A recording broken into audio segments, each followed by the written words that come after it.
Hello, welcome to our Tuesday evening workshop. If we can have it quiet in the chambers, that would be great. If you need to talk, you can head out to the hall. We're joined here by Superintendent Langlis, and you brought a buddy, Mr. Grant.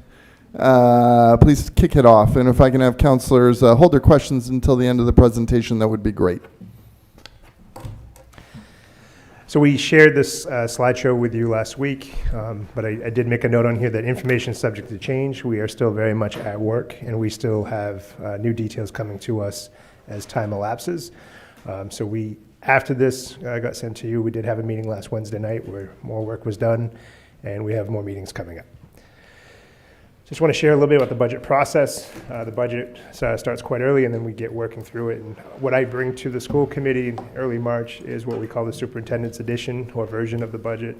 And then it goes through the work of the school committee, which is actively happening. And then we're here tonight to get input from the council, and it will come back to you May 5th, hopefully for your support, and then go to referendum May 12th. We are very mindful of the revaluation. We've been watching the city meetings as well, and the impacts of the reval and how people are feeling that. So we're trying to be very conscious of it. Just a reminder, we have about 5,400 students. We have 12 facilities and over 1 million square feet of building that we maintain. We have over 1,000 full-time staff. More for those watching at home, I guess, but we have the highest economically disadvantaged rate in the state of Maine. We have the highest amount of students that qualify for special education in the state of Maine. And our programs, they range from multiple staff that will work with just one student, all the way up to kids leaving our high school programs with an associate's degree, who are very independent and well on their way. But we do believe that all of our students, no matter what that range is, they are all our students. In our fiscal year proposed budget, which I know you're aware of, we did introduce 30 positions for reduction. Of those at the time, 23 of them were active employees. This is a live conversation because we have people who retire or transfer to other roles. So that number of 23 fluctuates. The budget as proposed is up 11% at $130,580,720. And we are not Portland. I don't claim to be and don't want to be. But their school budget was $179 million, and they do have about 1,000 more kids than us, just as a thought. The potential request as of last week, when I submitted this, locally is $35 million. This is an increase to all of us as taxpayers. I live here as well. Of $3.9 million. So I think the big question is, well, why the increase? What are the cost drivers? So we put together this chart to share some of that. Special education, the increase is $5 million plus. That's been a growth effort. I'll talk more about that, but I've been sharing with you for multiple years about how we're trying to bring more students back into our schools and provide the services they need in-house. That is not inexpensive. It does save us money, but it's hard to realize those costs when all of that happens. We are building capacity and returning kids to us as we said we were going to, and we have more work to do.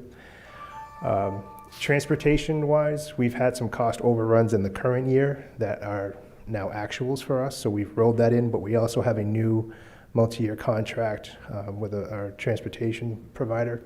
That went out to RFP, but there was cost increases with this new contract.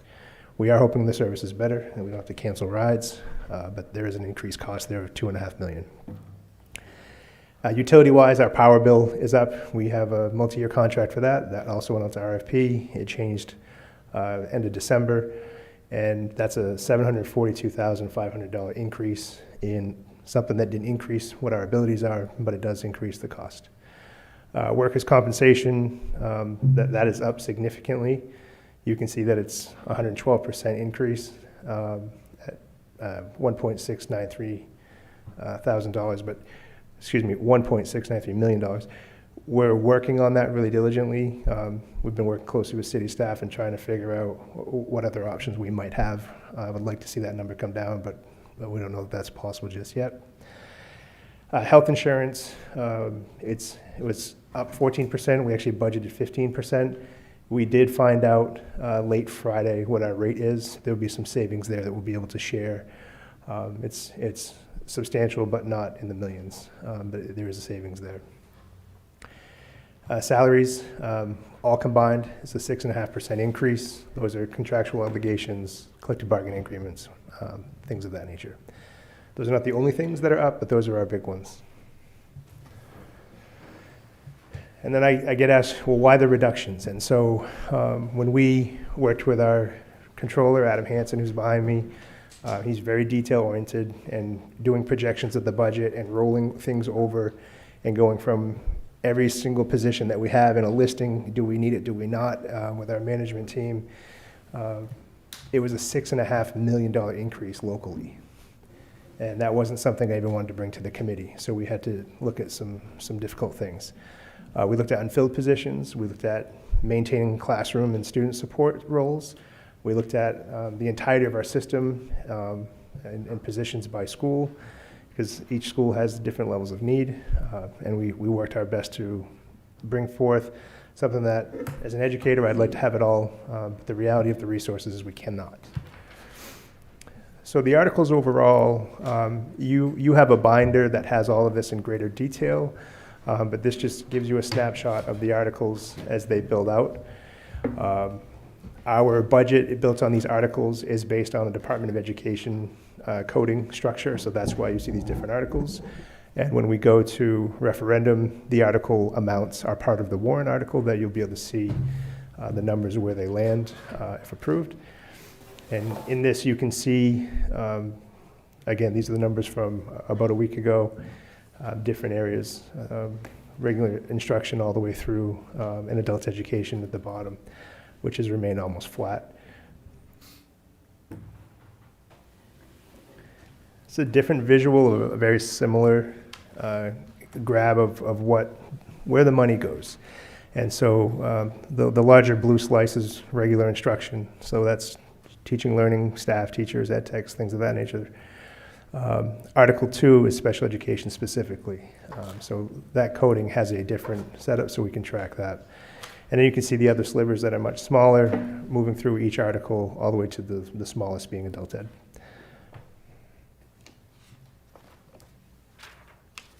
Talked earlier about our support for our kids, and we've talked about what we call the CLIMB program. That's an acronym for the students that we're having back in our district that we used to pay to go elsewhere.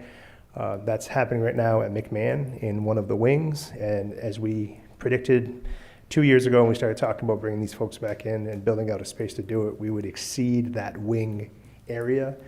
We're there. It's a good problem and a bad problem. Space is a concern, but our out-of-district placements are now below 100. When we first started this process, we were at 133, and in the 2 years, we've also added at least 35 students, last I checked, new that they grew up and now they're in our schools. So we have the reduction of outplaced kids, and we have dozens of new that just came through because they were now in pre-K or first or second grade. Another major concern of ours that we've been working closely with the state on, and Assistant Superintendent Karen Paquette is really trying to build out in advance, is Child Development Services, or what's known as CDS. That is in a transitional process that districts can opt into until fiscal year 28, when you must take on CDS kids. The estimate for us is somewhere between 80 and 120 kids that we will be taking on at that point in time. And these are 3 and 4-year-olds and 5-year-olds, so they're much younger, but have high levels of need. They already live with diagnoses and IEP supports. Those students will need to be serviced by Lewiston Public Schools at that point. The state does it right now. So we would need staffing, space. They do have a funding model for it. We're still estimating that out. I think the funding model is supportive, but I always worry about funding models that are 2 years out with state funds, and that's not on anybody, just that makes me nervous with different changes in administration and legislation and appropriations, as you know.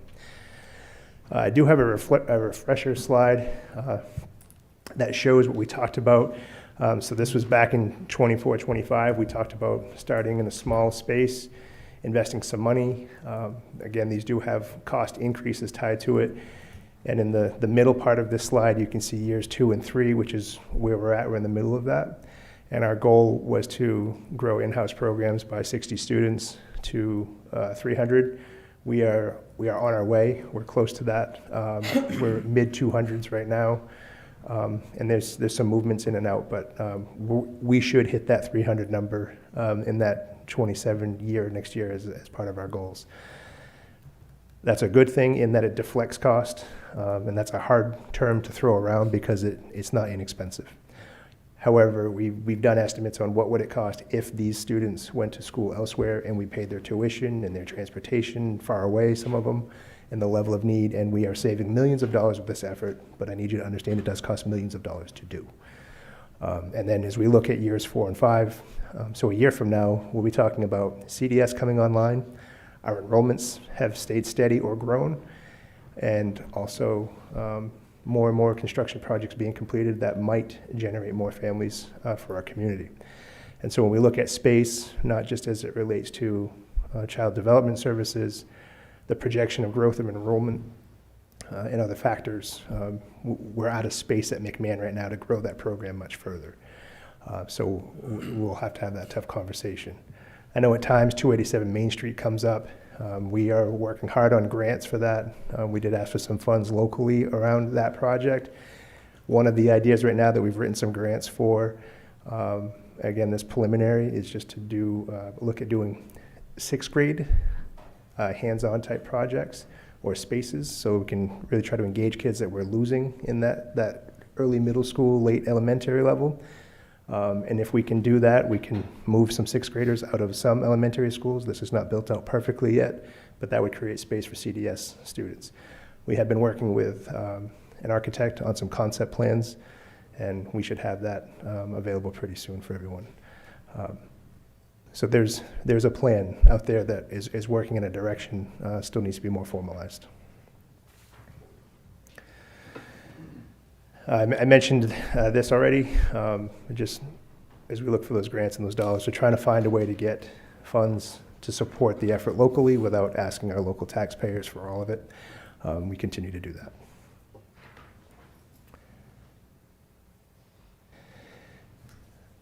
So just so you know, as I'm restating really, but the school committee continues to meet as information becomes available. There's some different things that are functioning right now from a state perspective. There have been some changes made to the funding formula, the ED 279, the Essential Programs and Services. Those changes, if adopted, and they're on their way, will take effect not this coming fiscal year, but the year after. There is an effort led by Senator Rotundo to do what they call bridge year funding, and if that occurs, they'll be funding next year by way of the appropriations process. That will help ease that transition for us. We have an estimate of $500,000, but we won't know that until everything is final and approved. Any adjustments that come into us, the school committee takes a very close look at. They consider positions that have been cut, different potential reductions, putting money back in as revenue so that it lowers the burden on the community. And they're doing that work. It's been a hard series of meetings because we're talking about people that we know that work with our kids and do a good job with them. So it's a challenging conversation. After more school committee meetings, again, we'll return to you on May 5th to seek your approval to hold the referendum 1 week later. And between now and then, we'll do some community conversations and be available to answer questions, town hall style or in other spaces if people wish to have us. That was it from my overview of the budget for now. You do have the binder with detail. I do have some slides that discuss LCIP requests, if that's something that you would like to know more about. But really, well, thank you for your time and take any questions and recommendations you have. Thank you very much, Superintendent. I want to note that we have Chair McLaughlin here along with several school board members. Want to thank you all for your service, and many educators here. Thank you for your service. I appreciate everyone being here. Yeah, my thoughts with LCIP. If counselors have questions, we can address them at that time. Questions, comments from counselors? Counselor Najin, yes. Thank you, Mr. Mayor. Thank you, Superintendent. I have a couple of questions as far as if you could possibly explain, just looking at the increases, the utilities and power increase, is that, so that's, if you can just go into why we're seeing such a large increase other than the new power agreement. Was the new power agreement not beneficial for us, or, yeah? So, Billy, if you want to chime in, you can, but it's just the power agreement that changed. It ran its course, and we had to do a new one. Go ahead. It should just be on. Is it? Okay. Yeah.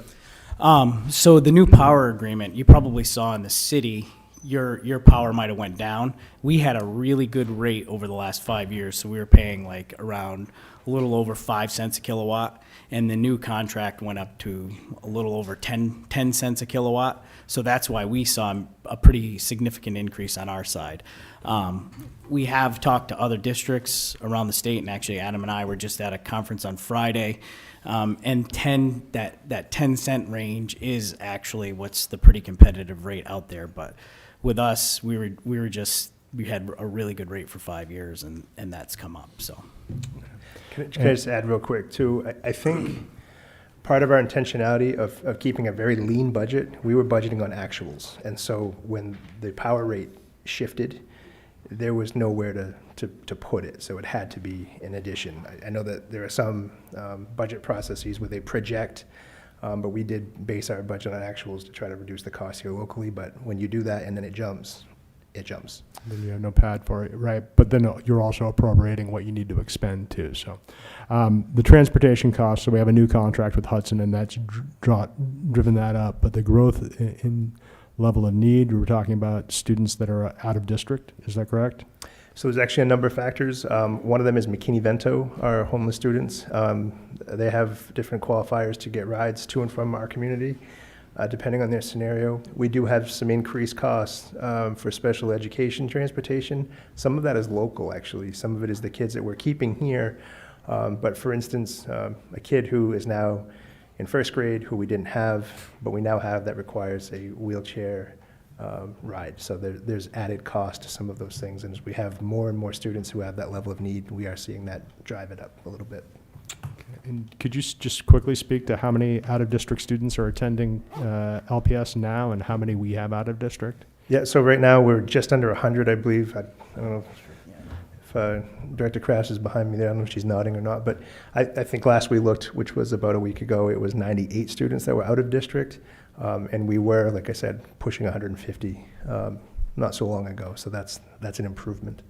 So on the McKinney-Vento and the special needs education packages that we now offer, or level of education we now offer, how many out-of-district students are now at LPS? So it's close to 50 students that were once not with us, that were outplaced, that are now with us. Okay, and that includes It's McKinney-Vento? McKinney-Vento numbers, they go all over. We're in the hundreds of students that qualify as McKinney-Vento. Not all of them need specialized transportation, though, or I shouldn't say specialized, unique transportation, but we do move. I could get back to you with a number. It's in the double digits for sure. Different communities, and some of those scenarios, they're not all that close, but their life has been disrupted and they qualify. And so some of those rides come from, Jay and Augusta and as far south as Saco and that area, for students to maintain their schooling experience. As a follow-up at some point, if I could get more detail on the out-of-district students that are in the McKinney-Vento program, that would be, I'd thank you for that. And just really quickly on the CDS programming, I know that we don't have to put this into place until 2028. We're taking active steps to pay for incorporating this program now? So not in this budget. We're taking active steps with the state. The state has an appropriation for this transition. It was essentially mandated after a federal audit going back about 3 years.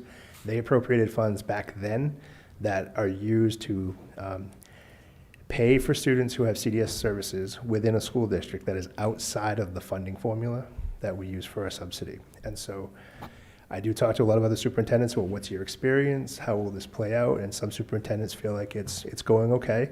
Others are still wondering where the rest of the dollars are going to be. But they have a transition team that we can talk to, and we've been talking to about if we do this, how many kids, what will it cost? So their funding is direct to that. It's not a reimbursement model, which is good because we'd have a delay if it were.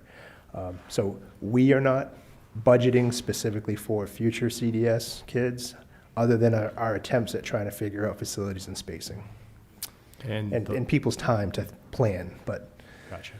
And my last question is just around some of the cuts. So you had public-facing cuts that you proposed, and all of those still stand from the original budget proposal? I think all of those are still in discussion, but I think the committee has done a pretty good job processing what are these potential cuts, and then trying to figure out, depending on what happens with the revenues and the different funding models that are shifting right before us, what they will do ultimately as it relates to those budget reductions. We continue to look for other things, and we continue to, if we find little things, we grab them. One example we shared publicly a week or so ago, we had our JROTC instructor. We have 2 of them at the high school. One retired, and when we hired the new one, it went in the budget, but it looked like we had 3 positions. So when we found that, we were able to extract that. So those kinds of things that we find throughout the process, those are all coming out. The school committee will look at new revenues, hopefully, and then they'll have to make some tough decisions on what of those pieces I presented or others that will ultimately land in the budget. The one thing I'd just like to note, I've been contacted by several constituents who are concerned about certain positions, including the Dean of Student Affairs at Montello and the social worker at the middle school. And so if those are,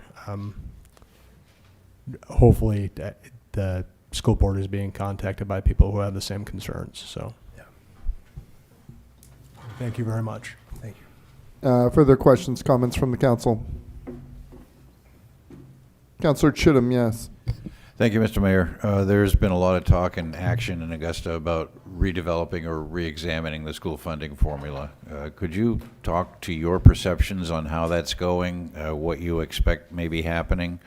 Lewiston is one of the largest recipients of the school funding formula, and my fear is that that being so, and there's a reallocation, it will hurt Lewiston. Can you talk to that?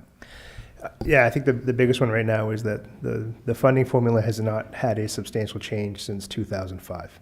So it's been 21 years since it's been adjusted, changed, modified in any way, shape, or form.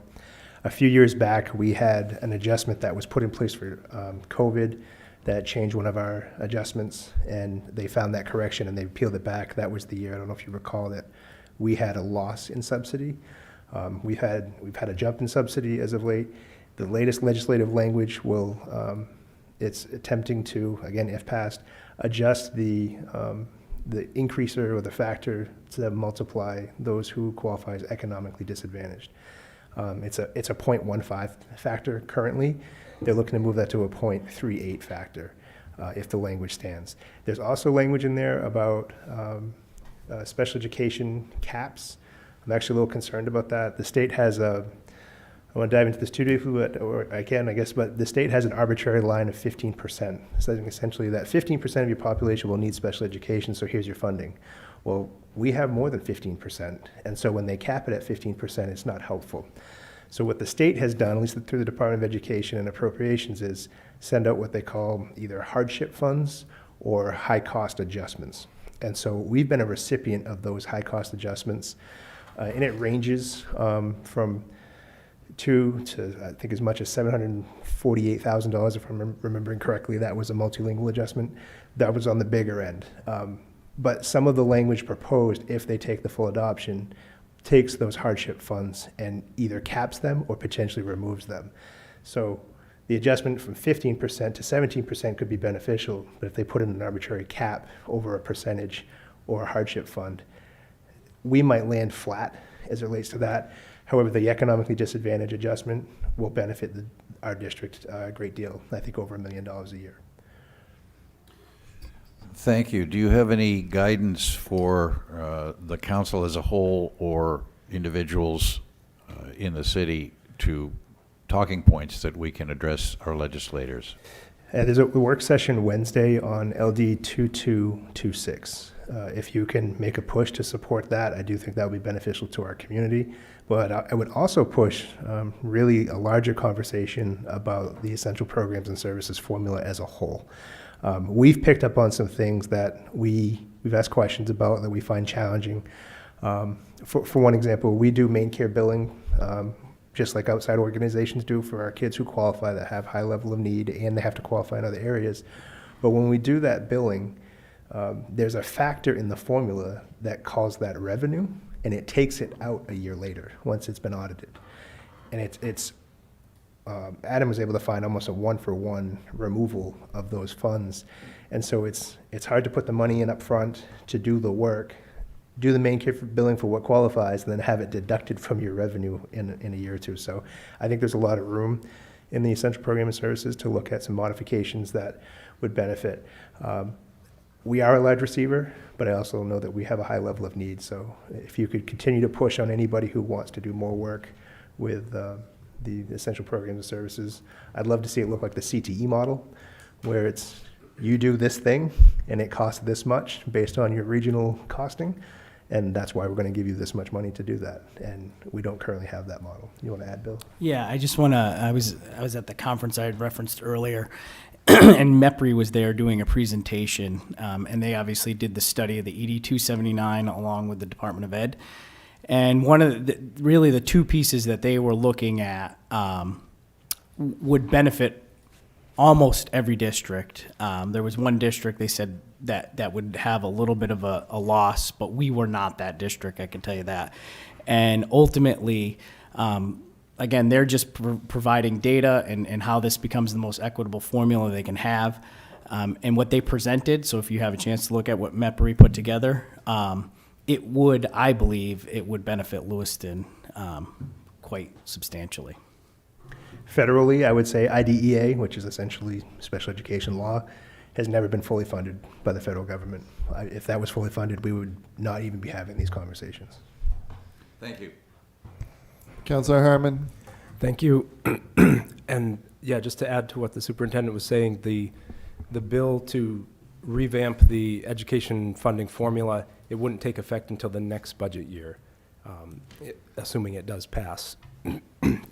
And there was at least one, maybe a handful of schools or districts that could lose funding. They were much wealthier districts, and it seems like they're moving in a direction where they won't go backwards. Right. They'll sit at the same level for a few years, and then once they catch up again, their subsidy will start to increase. The other piece, which I don't know, I apologize, I was late. I don't know if you talked about, it's kind of still in the early stages, but the supplemental or bridge funding. I did. You mentioned that, okay. Thank you. Councilor Roy? Thank you. Thank you, Superintendent. I don't know if this is the place for me to bring this up or not. I don't know if we've had any talks with like Bates College to invest in our education program here in Lewiston. I would really love to see that because again, we have some great students here that would love to go to Bates and all that stuff. And I really think if we could get them to invest in our community, that would be amazing. You know, our kids would really benefit from that, and we wouldn't be having to have these conversations every year. Like we'd have hopefully a partner that would really invest in us. So I don't know if this may start it or what, but I don't even know if I'm supposed to be saying that right now. I think. Yeah, do you want to talk about the Harwood Center? Well, I mean, I'll start with a piece of it in that I can't speak to the nonprofit status and the taxation rules. That's bigger than me. But I will say Bates has been a great supporter of our schools with student volunteers, with tutors, with programming. But to your point, it's not a revenue draw for the city. So I can look for opportunities to mention that if it welcomes itself. But yeah.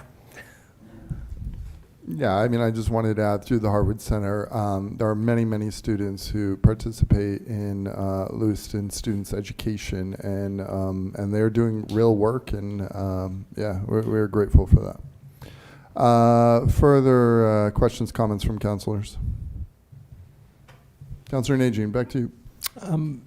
Thank you, Mr. Mayor. Just really quickly, can you tell us at this moment where the budget sits, how much in a dollar amount is the municipal portion? How much the municipal portion of the budget is? Yeah, correct. So we have the overall budget, and if you could just break Oh. it down by the funding that's coming from the state, Yes. and then the funding that's coming from the Yep, I municipality. can. So if I go back here a few slides, there's 35 million, $417,903, which is that third to the last bullet. And the increase locally is 3.9 million over last year. So the remaining amount, the 95 million, is completely coming from state and federal sources. Subsidy, yes. Yeah. And fund balance, other revenues, that would be our main care billing, and then state subsidy. And if you could just briefly, if you know off the top of your head, the funding formula for EPS is usually somewhere around 55%. I know that a community like Portland receives 8%, 9%. How much do we receive? Yeah, we exceed, we're the highest receiver in the state, and I don't know the exact percentage, but it's like It's over 70? It's like Yeah. 80%. Yeah. Okay, perfect. Those are the questions that I had. Further questions, comments from the council? I think that wraps it up. Thank you very much. Thank you all, appreciate it. Just a quick number I did get, McKinney-Vento, there's 131 students. 131 students, and out of those, how many are currently out of district? Do we know? That's the ones that are out of Those are district. the ones that are out of district. Okay, appreciate it. Thank you. Gentlemen, thank you both. Thank you. We are, I think we're in a good spot to start our meeting on time at 7. We'll see you back here then.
Hello, welcome to our Tuesday evening council meeting. If I can have it quiet in the chambers, that would be great. Thank you.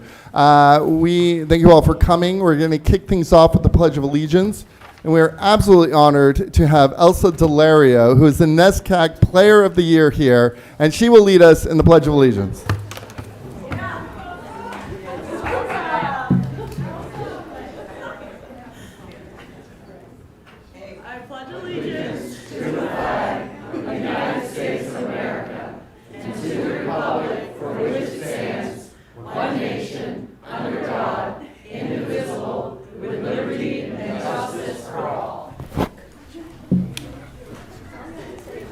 Thank you very much, Elsa. Madam Clerk, I believe we're ready to begin. Yes, thank you, Mr. Mayor. All roll call votes for this meeting will begin with the counselor of Ward 1. The agenda says Ward 7, but the Ward 7 counselor has an excused absence this evening.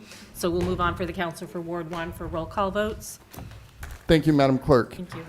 We now have a few presentations. If I can have the Bates women's basketball team, and I believe we have the two coaches here. Please join me up front.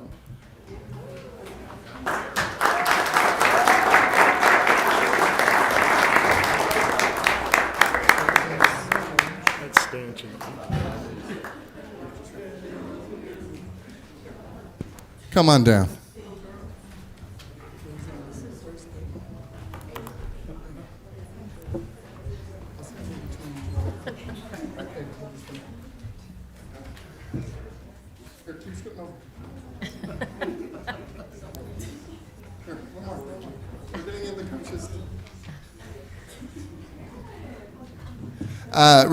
Really proud to have the Bates women's basketball team here, and I am holding a proclamation recognizing the Bates College women's basketball team for outstanding achievement.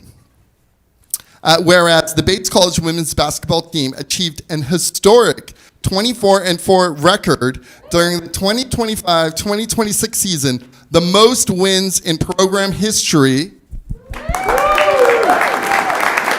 And whereas the team captured the NESCAC championship with a victory over Bowdoin, so exciting to always beat Bowdoin,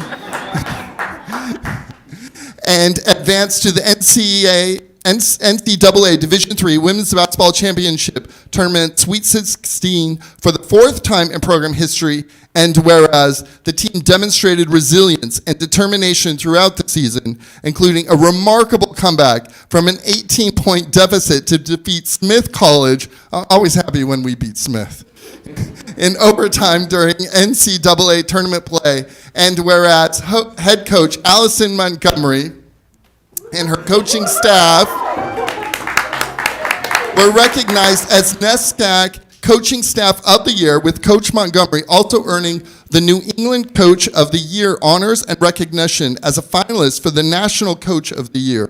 And whereas student athletes earned numerous individual honors, including senior captain Elsie Delario, who is named a WBCA All-American NESCAC Player of the Year and NESCAC Defensive Player of the Year, along with additional all-conference, all-region, and all-state recognitions for team members, including Sarah Hughes and Claire Gattani. Yes, okay. And whereas the Bates College women's basketball team has represented the city of Lewiston with distinction through its commitment to excellence, teamwork, and sportsmanship. Now, therefore, I, Carl Elschaline, Mayor of the City of Lewiston, do hereby recognize and commend the Bates College women's basketball team for their outstanding achievements during the 2025-2026 season and extend the city's congratulations to the student athletes, coaches, and staff for their continued success and representation of Lewiston at the regional and national levels. Thank you all so much for being here.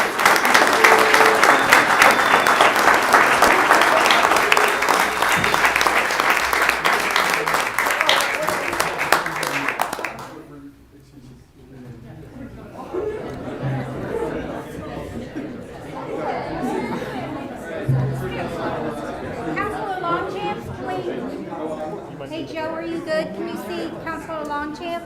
There you go. There you go.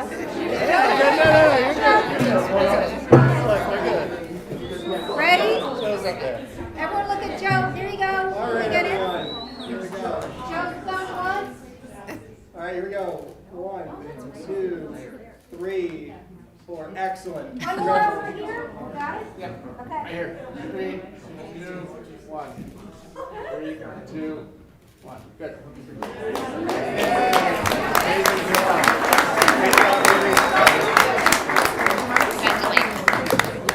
Great job. Excellent job, ladies. Great job.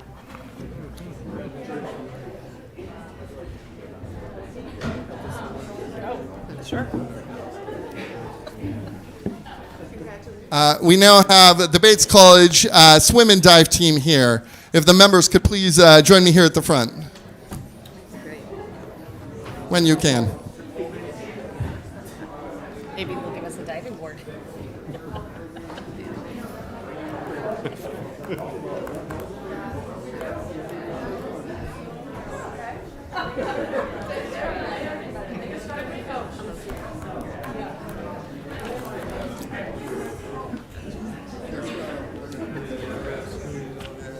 Fire right in, folks. Are you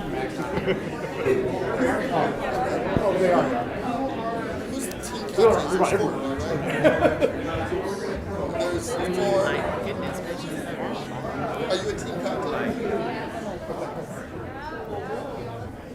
Just hold this for now. Who else is a team captain? Who else is a team captain? Hey, Mr. Mayor. You're a team Should we captain. put some people in the back? Yeah, sure. So the taller ones, can we go in the back? You're standing. We're standing Well, now? not now. No. You're good. Yeah, maybe second The back. taller ones.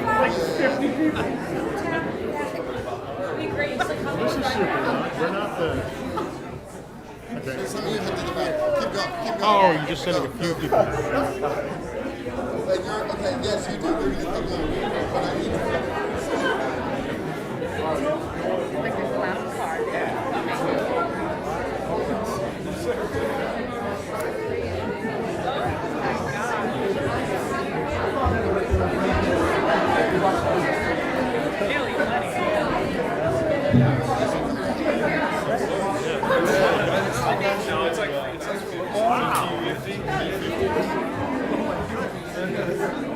The women's team too, so like 25-ish of each of us. Wow. That's like awesome. Thank you. Yes, that's great. You letting us come into your spot. Oh, no. Thank you for your patience. We're going to start things off with a huge round of applause for the Bates Swim and Dive team.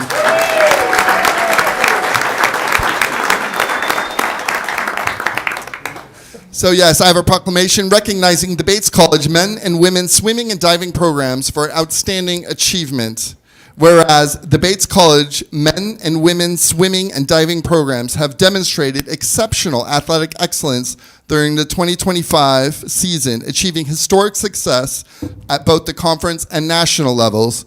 And whereas head coach Peter Casares? You got it. Okay.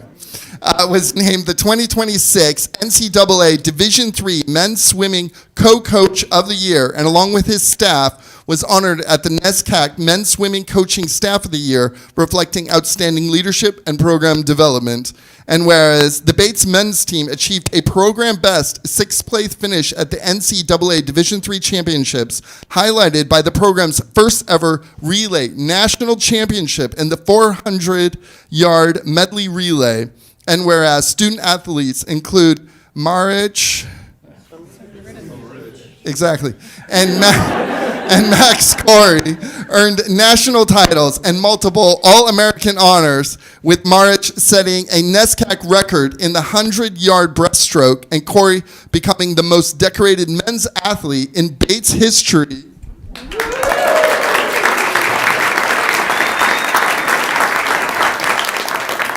And whereas additional student athletes include Sarah Palmer and Tim Johnson achieved All-American status and set new program benchmarks, reflecting the strength and depth of the Bates program. And whereas the Bates swimming and diving programs have also demonstrated a strong commitment to academic excellence, with both teams earning CSCAA scholarship All-American team honors and maintaining exceptional grade point averages. And whereas the success of the Bates College swimming and diving programs reflects not only individual achievement, but also the strength of teamwork, dedication, and a shared commitment to excellence both in and out of the pool. Now, therefore, I, Carl L. Shalin, Mayor of the City of Lewiston, do hereby recognize the Bates College men's and women's swimming and diving programs for their outstanding achievements during the 2025 season and extend the city's congratulations to the student athletes, coaches, and staff for their continued success and exemplary representation of Lewiston on the national stage. Thank you all so much. Congratulations. I know that some of you are in position, but I need all the 14 captains to join me up front here. So, yeah, thank you. And we're going to get a photo.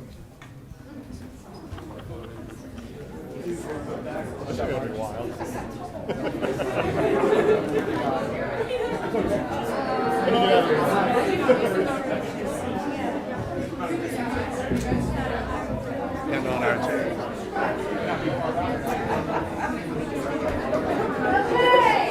We all looking at Joe, the tall one.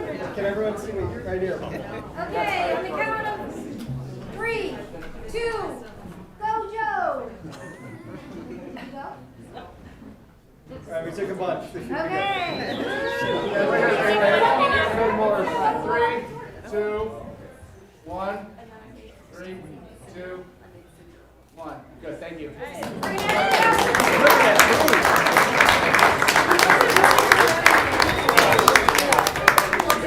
Congratulations. Great job.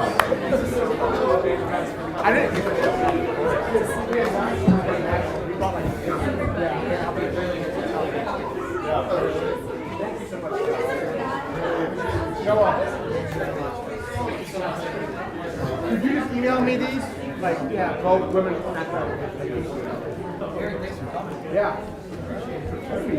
Congratulations. Raise up. Raise up. Sorry, I didn't bring a basketball. You didn't bring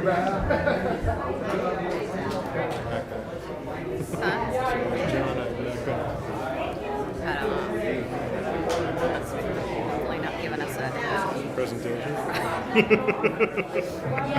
pretty much. I feel bad, I do too.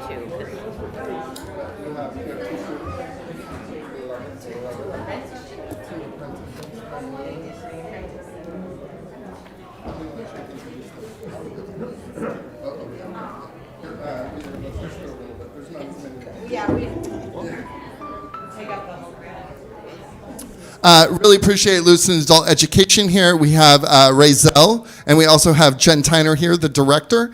And we have 2 apprenticeship students. If you can just introduce yourselves really quick and just tell us what you're studying. My name is Mimi Katombe Ngudia. I'm staying in Auburn. I was take my training apprenticeship in adult education to under Razel. Wonderful. Yes, I'm a CNA. Right now, I'm working in Clover Healthcare. And my name is Giselle. I'm one of the first students at apprenticeship program at Adult Education Lewiston.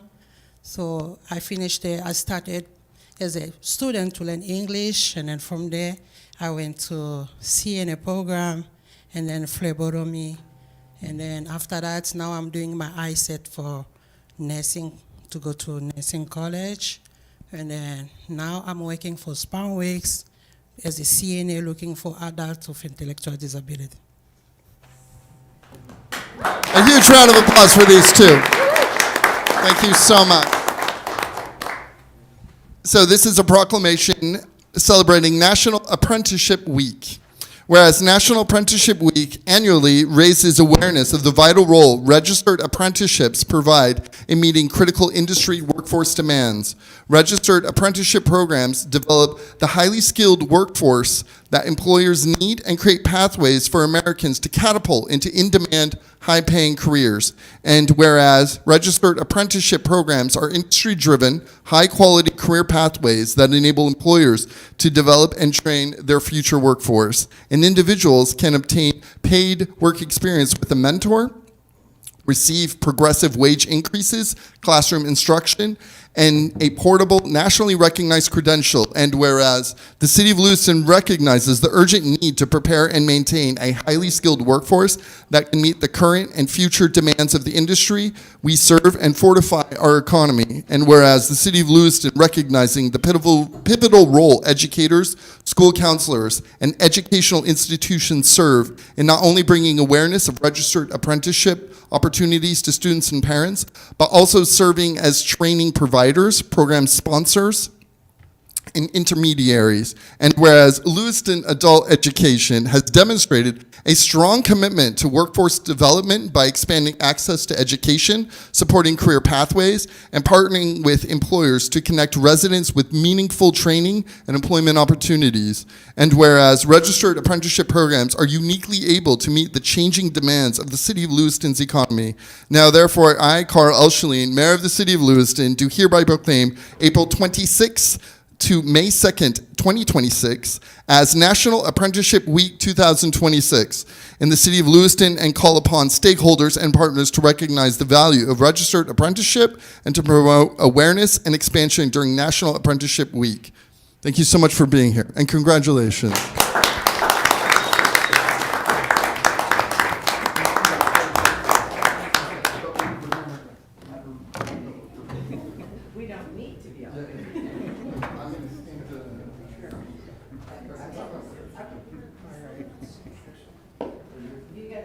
Yeah, I was close this time. I was very close. All right, everyone ready? All right. 3, 2, 1. Perfect. Thank you. Can you get the next shot if it's down to 3? Absolutely. I was clicking before I could start counting.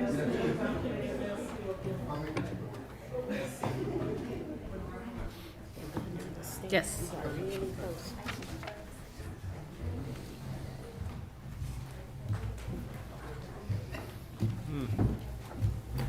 Another huge round of applause for Lewiston Adult Education for everything they do for our city.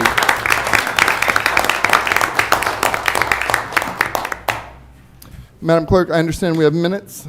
Yes, the meeting minutes of March 17th and March 31st. May I have a motion to accept the minutes? Accept both. Councilor Chittum, I would second. followed by Councilor Najin. Madam Clerk, please call the vote. Counselor from Ward 1, Yes. Ward 2, Yes. Ward 3, Yes. Ward 4, Yes. Ward 5, Yes. Ward 6. Yes. And Mr. Mayor. Yes. Motion passed by a vote of 7-0. Thank you very much, Madam Clerk. We are now up to public comment. Any member of the public may make comments regarding issues pertaining to Lewiston City Government.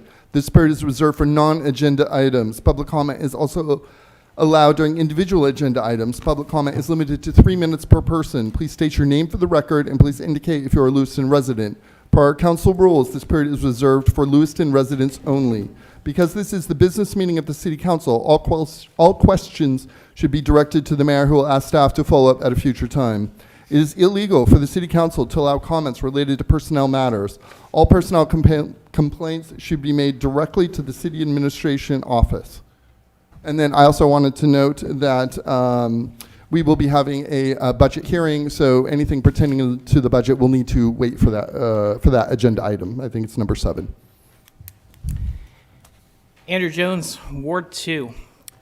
On January 21st, the mayor posted on social media that fascism is at the door. At the time, I didn't realize how right he was until approximately 3 weeks ago. Fascism is at the door. As a matter of fact, it's in this chamber, and it sits to his right, Councilor Scott Harriman. About 2 weeks ago, I was visited by the LPD at my home and issued a cease harassment notice that was requested by Councilor Harriman. His statement is included in the packet that was given to you. And if you read the statement, it reads like something Melissa Dunn wrote. The notice was rescinded later that evening when the police realized that virtually every piece of evidence that he presented as harassment was actually constitutionally protected speech. Most of those items were right here in this chamber. A similar opinion was also issued by the district attorney, which is included in that packet as well. All of this came about as a result of criticism that was directed at an elected official in the course of his duties. And he wasn't alone in that criticism. Mike Roy was also criticized for what appeared to be inattentiveness.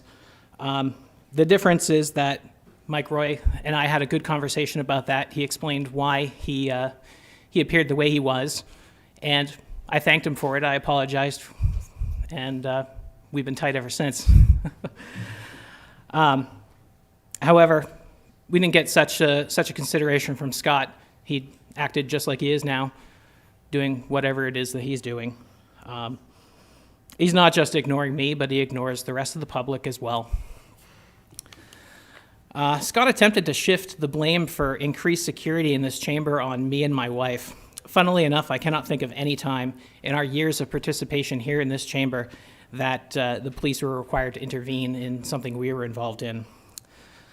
Scott attacked the First Amendment by attempting to silence someone he disagreed with. We're not a threat to his safety. I've only seen him once outside of City Hall, and that was during the special election in February.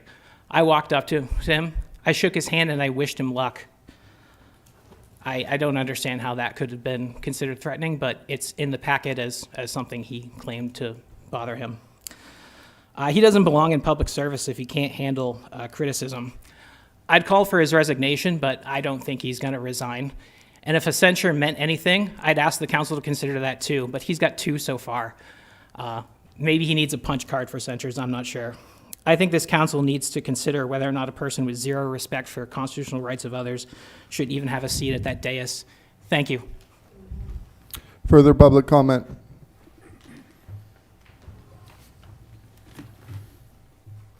Hi, Robert McDonald, Ward 6. It's been a while since I've been in here, and things have changed. I try to come in through that door there, and it's locked, and I had to come in through here. And now I'm seeing this, whatever it is, across, so nobody can get up there. And, you know, what I'm wondering is when are you going to put the Claymore mines and the machine guns in? For God's sake, you're supposed to be here for the public, not shying away from them. I want to talk about tonight, I just want to point out a couple of things. These meetings have been going all kinds of, very long. The mayor is supposed to be running the meeting, not continually giving his opinions and telling the councilors how he thinks they should vote. He and he alone is responsible for the long meetings. Another thing, why aren't outside investigations being done to find out why Somali groups were given money intended for shooting victims, and Rin Sol is not sitting up there because she was actually the only candidate up for election. Why you couldn't put her up there, I don't know. You've taken an oath to uphold the laws of this country and state, yet you ignore those you don't like. This is a cause for removal from your office.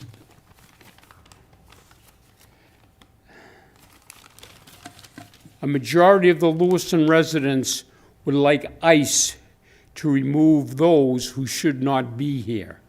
If that was accomplished, how much lower would our unannounced mill rate be? In this morning's paper, it appears that several of our councilors and the mayor seem to be taking the Somali side over the police and code enforcement. Also, in this last Sunday's paper, 2 weeks ago, the mayor called deceased and former mayor Larry Raymond's letter disgusting. Well, what I'd like to know is, did you actually read that letter, or was that just an attempt to get a minority vote? Lastly, Mr. President, could you please place your hand over your heart during the Pledge That's of time, Allegiance? thank you. My, That's time. okay. Further public comment? Ronnie Parity, Ward 6, I'm back. I want to talk about the taxes. I'm really concerned. My partner just died 6 weeks ago. We're going to have a public hearing for taxes. I think that's item number 7. Is that correct? Yes, item number 7. I don't want to stay that long, Mayor. I'm just telling you, Well, okay, I'll take you up with this other subject. Seniors, I am worried about losing my house. I have one income, and it's a fixed income. And I want my assessment now. I want to be If you able could to just lower budget. your voice just a little bit, that would be great. Thank you. Why you always lower, you always say hi and everything like that. You never say hi. You up your vote. Anyway, all you do is talk, Mayor. Anyway, seniors, you have not paid attention to seniors. And I have to say to the new administrator, when I talked to you at the beginning, you promised that you would help the seniors. You have done nothing for the seniors. All you talk about is downtown. I'm afraid of losing my house. I have fixed income, and I know a lot of other seniors. You are not helping any of the wards. The only ward you care about is Ward 5. And then you didn't put Rin back in, and she should have been back in. She knew what was going on. Do you know that up in Bangor, there's 41 cases of HIV now, and they had to hire 2 case managers, and now you don't want public health person up here, in here? And they're giving out 100 syringes that was supposed to stop HIV and stuff. That doesn't stop. It needs to be on a one-to-one. You guys did not listen to Ren and other people that knew what was going on with public health. It's funny, Bangor is doing the same thing, was given 100 syringes and they got 41. At least they have a public health person up there, and you guys aren't thing. You're paying a communication director $120,000 a year. At least I'm paying for it. She is doing nothing. What did you do with Dottie? You did a job with Dottie. Administration and Brian, I have to say, that is too bad. Everybody liked Dottie. Your director of communication is not like We the cannot public. talk about personnel issues here. I'm sorry, Thank you. you don't listen anyway, Mayor, so I'm saying what I want. The rules are the rules. We're not Martell going to be School talking and about Martell personnel School issues. And Martell School. You have done nothing about Martell School and seniors. Nothing. And even my Chittum doesn't even listen to me anymore. But thank you for code. At least they got rid of that house at the corner of my road. At least then John listens and everything like that. You need to do something about seniors. Thank you. That's time. Thank you. Thank you. Further public comment?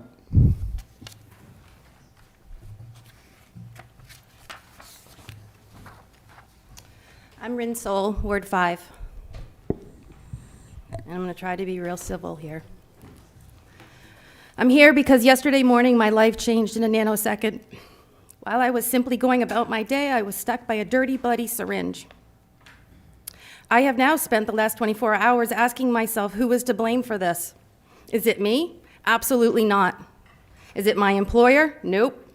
The blame lies squarely with the state of Maine, the CDC, and specifically 4 sitting councilors in this room who voted to prioritize syringe service programs over basic physical safety of your constituents. You had a chance to do the right thing for the people who live and work in Lewiston. Instead, you choose to protect the drug user, while leaving the rest of us to deal with the hazardous waste left behind.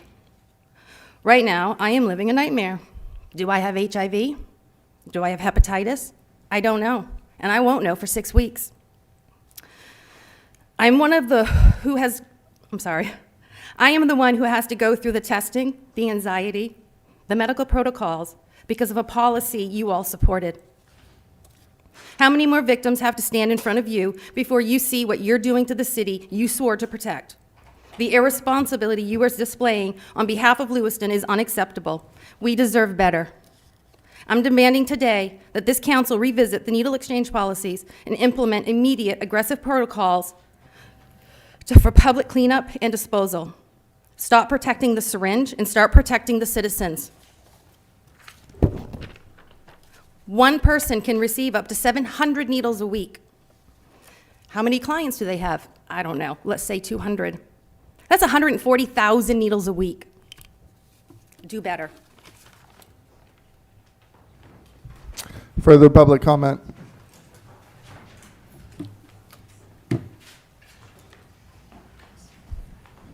Hi, it's been a while.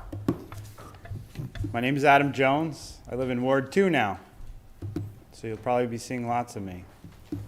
Carl, first off, I'm back, so nice to see you again. Don't worry, Brian, I'm not here to talk about administrators tonight. I just want to start off in saying when I moved to Lewiston, I thought really heavily of where I wanted to live.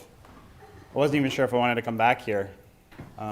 Thankfully, I was relieved, and for interpretation's sake, I don't mean relieved like Harriman would interpret it, but I was happy to learn that Councilor Longchamps was my counselor. And I commend her on having a voice recently, and I'm really looking forward to seeing her grow that, and I hope she continues into another term. Most importantly, I think it's just important to go back to the vision statement for the city of Lewiston. Harriman, are you doodling? Okay. Most importantly, the first line of the vision statement for the city of Lewiston is, Lewiston is committed to being a community of excellence. And I think all of you should kind of sit back and take that in for a minute. That's the first line of the vision statement. That's not the third line, that's not the last line, it's the first line. Excellence. And I think week after week, you guys are communicating, hopefully with your constituents, finding the needs of the people and communicating that back to make proper change and bring positive change to the city. And it brings me to my next point. If you look back on the mayor's inaugural address back January 2nd of 24, there's a couple things I just want to read that he actually stated. As we move Lewiston forward, I offer you these two guiding principles. Lewiston is for everyone and nobody gets left behind. You seem to have left behind all of those shooting victims and their families. I think that's unfortunate. I think if you move ahead to his next speech, when somehow he won again, this actually dates back to the 22 era. He talks about how can we streamline the permit process. We should examine our code and zone ordinances to determine what makes sense moving forward. I'd like to just point out the mayor has apartment buildings that he never registered as part of the rental registry program as required by the code enforcement office and local ordinance. I don't think that's excellence, Mayor. And lastly, I'd like to just call out the fact that I have come before this council many times and spoke on many different topics. And as a citizen now, I expect better. I couldn't really have the change like I wanted to back then. You're not going to hear the same thing by all these constituents that I have to say, because I come at it from a different perspective. But I want all of you to go back to that one line of excellence. That's time. Thank you.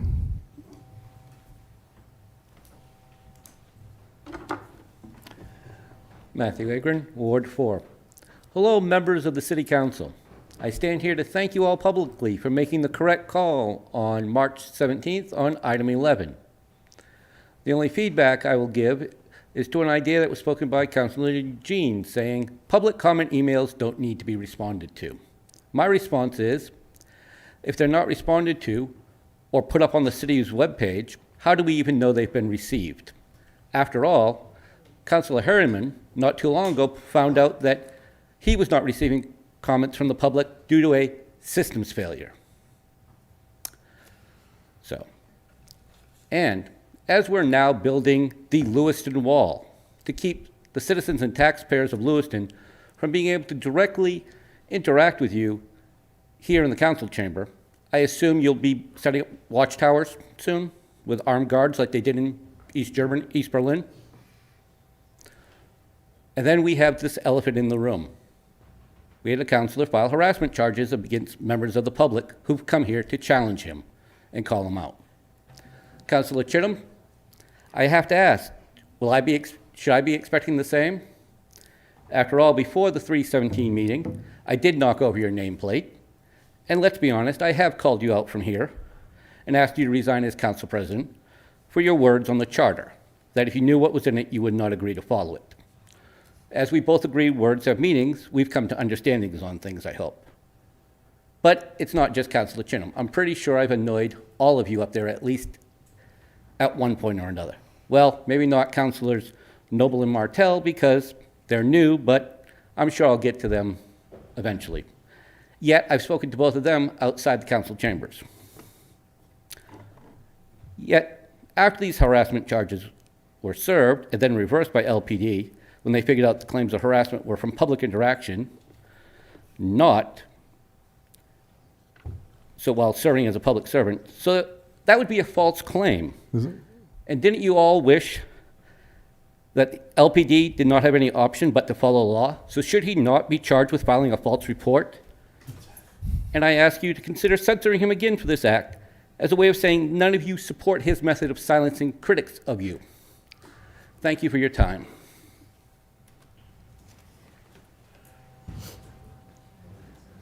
Administrator O'Malley, can you run a stopwatch? Okay, thank you. All right. It appears to be that we're having some technical difficulties with the clock, but Administrator O'Malley has kindly agreed to run a stopwatch, and we'll let all of us know when the time is up. Please continue. Okay, thank you. There's a form I'm handing to you. This form is from the Maine Community Foundation. Can you identify yourself and state where you live? Sure, yeah, I was going to right after I explained what this form was. So this form is from the Maine Community Foundation, and it states that 100% of the funds were to go to the survivors that were at Smengi's in the bowling alley. So my name is Destiny, and I'm a Lewiston shooting survivor. I was at Smengi's. I'm sorry, do you live in Lewiston? I do not, but I have family that live here. I understand, but this comment period is for Lewiston residents only. So you're not going to let me speak? I'm sorry, I cannot. Mr. Mayor, I would move that we allow the person to speak, given her ties to the community. Please continue. Thank you.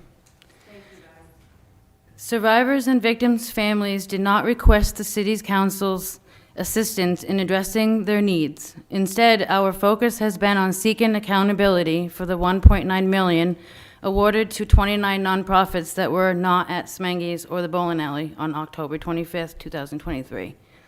We specifically asked for an investigation into the allocation of these funds, not to partnership with the Maine Community Foundation or the Maine Resiliency Center. The Maine Resiliency Center does not handle fund disbursement, nor does it retain the funds raised by the Maine Community Foundation.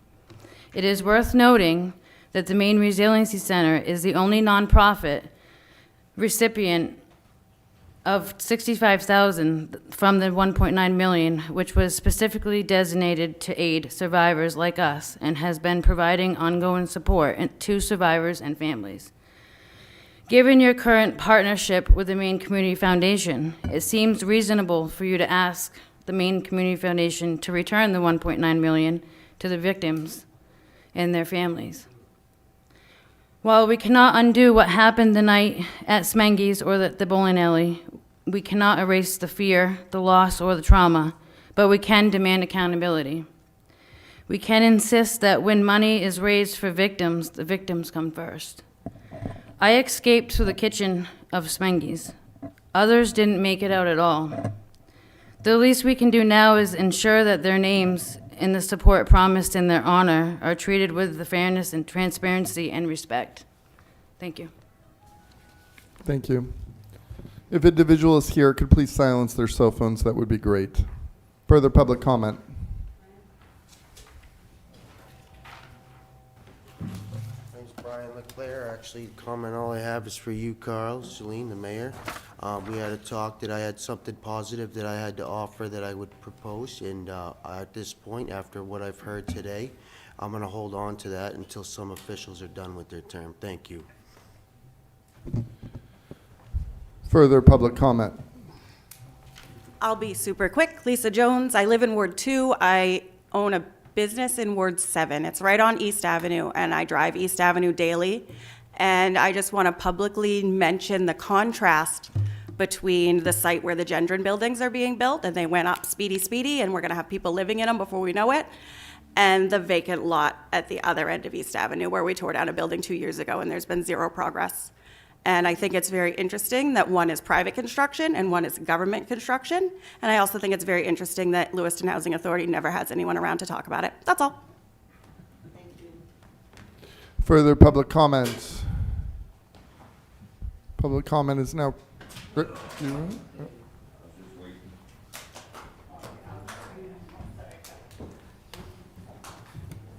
name is John Baccia. I live at Diamond Court. I don't know how many of you are familiar with what happened to my wife and I's house. I'm not here for a roast. I'm not here to bash anybody. Your insurance company denied us due to it was a broken pipe that flooded my house. I mean, it was nice to see you giving awards and stuff to all the kids and things like that tonight, and it was nice. They could have swam in my basement, pretty much, and my backyard, and retrieved all our Christmas stuff and everything else that got damaged in our house. I understand accidents happen. I understand you have a, not you personally, I have nothing against the city. I got a note that everybody has been very supportive, very sympathetic, very helpful, especially the employees. Everybody has been stepping up. I've talked to quite a few in the room. It's not really important who I talk to, but I have talked to quite a few people in this room. And I do appreciate, the support you've given us. I hope it continues, that accidents happen, but this was a really rare circumstance. We're the only house that got damaged the way it did. People had stuff on their lawns and things like that. We're in the process of building a family room on the back of the house. I just had code enforcement out today. That was pretty much destroyed. I got to rip it all back down to redo it again because I have an open permit. Some of the wood was saved, some of it wasn't. All the basement stuff was not saved. I was able to salvage. I'm doing all the cleanup myself. And it's unfortunate, yeah. Accidents happen. It's all over Lewiston. This was a very bad exception. I don't know how many seen it on TV, how many seen it on the newspaper. I didn't call them. They were just standing outside doing that. The insurance company is focused on the pipe breaking and the water. We live there. Down at the bottom, there's 2 storm drains. They were not draining. Granted, 1 million gallons of water may not take on, those storm drains may not take it all on, but it would have helped. I had to clean those storm drains off many times when leaves and stuff get on them with a broom, not a backhoe. The public works had to bring a backhoe. I had to show them where the drains were, and they had to rip it up with a backhoe. You don't need a backhoe to rip up a drain that's working properly. I was trying to explain that to the insurance company, but they denied us pretty much on the phone, which New York side of me, sorry. I had a few choice words to her because she pretty much told us, don't even bother submitting anything. because this claim's going to be denied due to without even seeing what the circumstances were. There's circumstances, people get water in their yards, they get water in their cars. This was everything we owned. This was our whole basement. This took up weeks of our time. I sat out there with a pressure washer, pressure washing my lawn just to get the mud off of it. And it took me 2 days to do that. You know, this is all our time that we're doing. You know, I'm not up here to roast anybody or bash any of yous. You know, you're all here to do a job. You got a lot going on. You know, we're not sitting here. I'm not looking for millions of dollars. We're just looking to get replaced what got damaged. I got a fence that I have holding up with wire right now. You know, we were all excited about starting our new living room. I spent all winter shoveling off snow. And right at the end of winter, the water comes up underneath. So all the tarps, everything I had protected, I don't know what the equity in our house is going to be worth now because it was plastered all over the news. You know, so there's a lot of factors. But we just want to get compensated. We want to get our help, some kind of help. It would probably be less than what you guys would pay for a barbecue for the city employees. I'm just looking at, nobody has asked once, how much damage was there?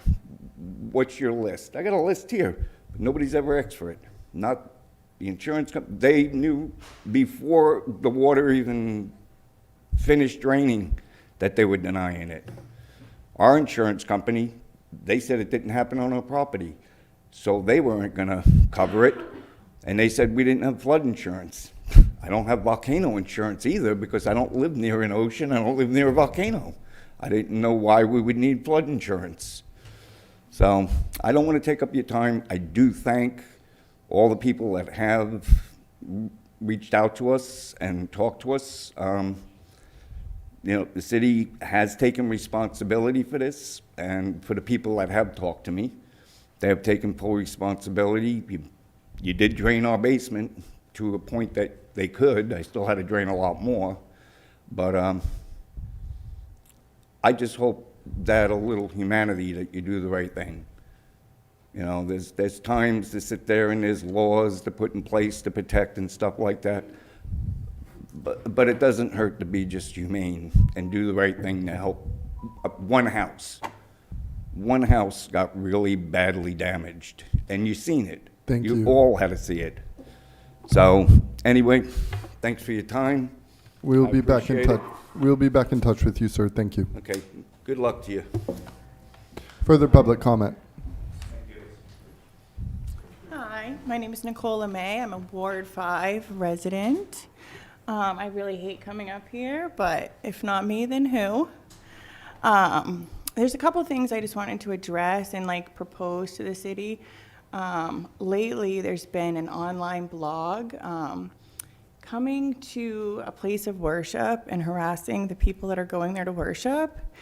And people in the community have actually told me that it is a elected official that is kind of inviting, engaging, creating a little bit of hostility or encouraging it, I guess. And I want to ask the city to revisit our ethics and where we stand on, the entire city, right? It's not just about one ward or the other, it's the entire city. And I work with young people in the community. And, to hear that people are afraid to go worship because somebody was waving a sword around it's crazy to me. And I really want to hold the city of Lewiston to their standards, right? Raise the standard and just please expect more of our elected officials.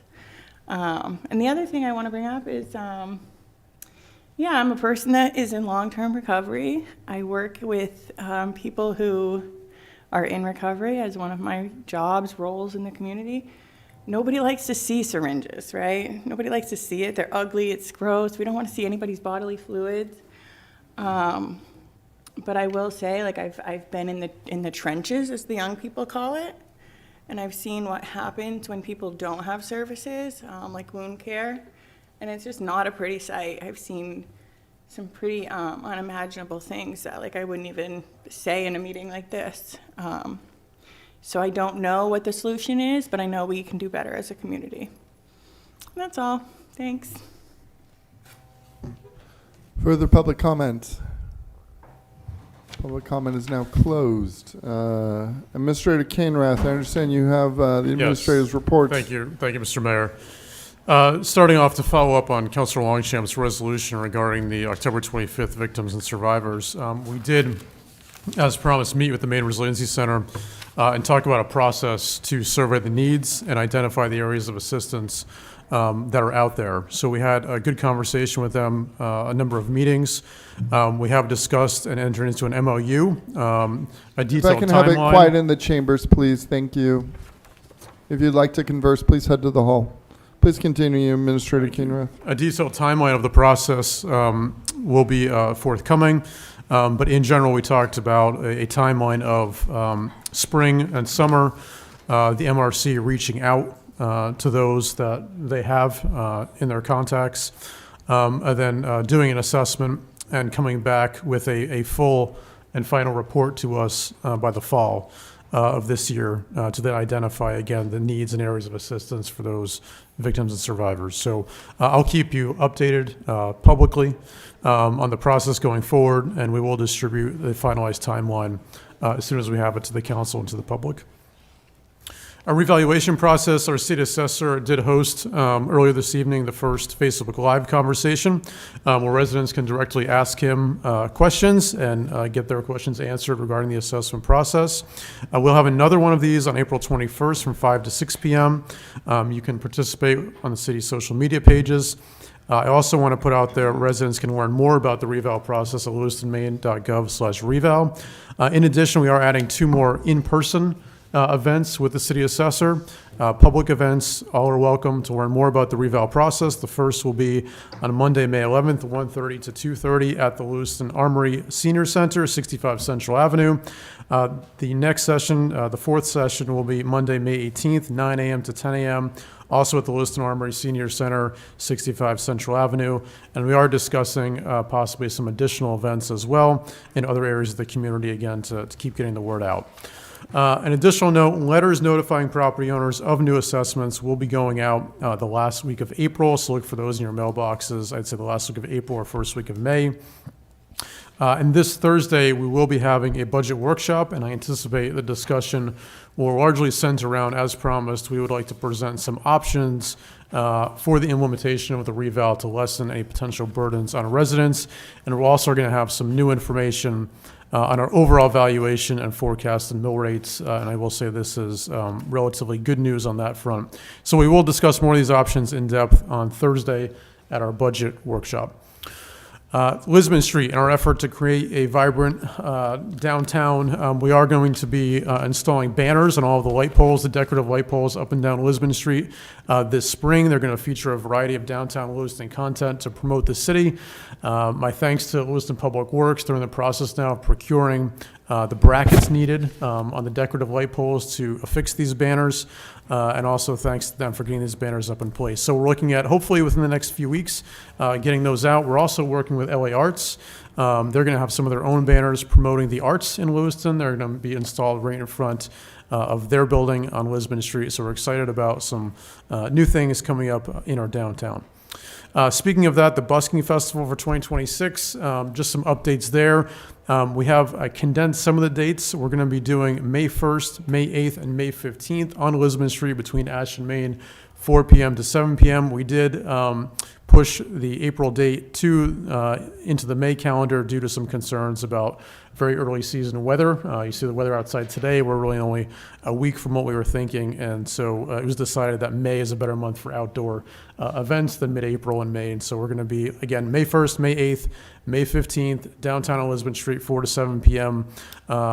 We hope to see everyone there. Again, this will be our second of these events. We had our first last October, and we hope to build from there. So thank you to everyone involved. You know, Joe Grockmall is here, our downtown businesses, the DLA, so many other partners, LA Arts. We're looking forward to this, so please join us Again, first day, May 1st. Some quick staff updates. Alec Collins at the LPD has been promoted from patrol officer to corporal, so congrats to Alex. Also, Greg Ryder has been promoted from asset management technician to asset management analyst. And at the library, Karen Jones has retired from the Lewiston Public Library for a second time. Karen first began at the library in 1988, and in her second stint here, did help us catalog the library's over 100,000 books and other physical materials. So congratulations to Karen on her retirement. Lastly, street trees. As you know, this is something I care a lot about. Just an important update. Public Works will be reconstructing sidewalks on both sides of Howe Street between Ash and Sabattis in the coming weeks. It will involve the removal of 10 street trees. These trees are already impacted by the emerald ash borer, which I've spoken about previously. So these trees will be removed. The sidewalks will be reconstructed, and new trees will replace all of the ones that are being removed. So new trees will be going back where the ones are taken out. And I also just want to mention we do remain vigilant in monitoring the emerald ash borer. We are planning for treatment of, I think I talked about this previously, of many of the trees around the city that are eligible for treatment. We did put together a presentation for the public to learn more about this.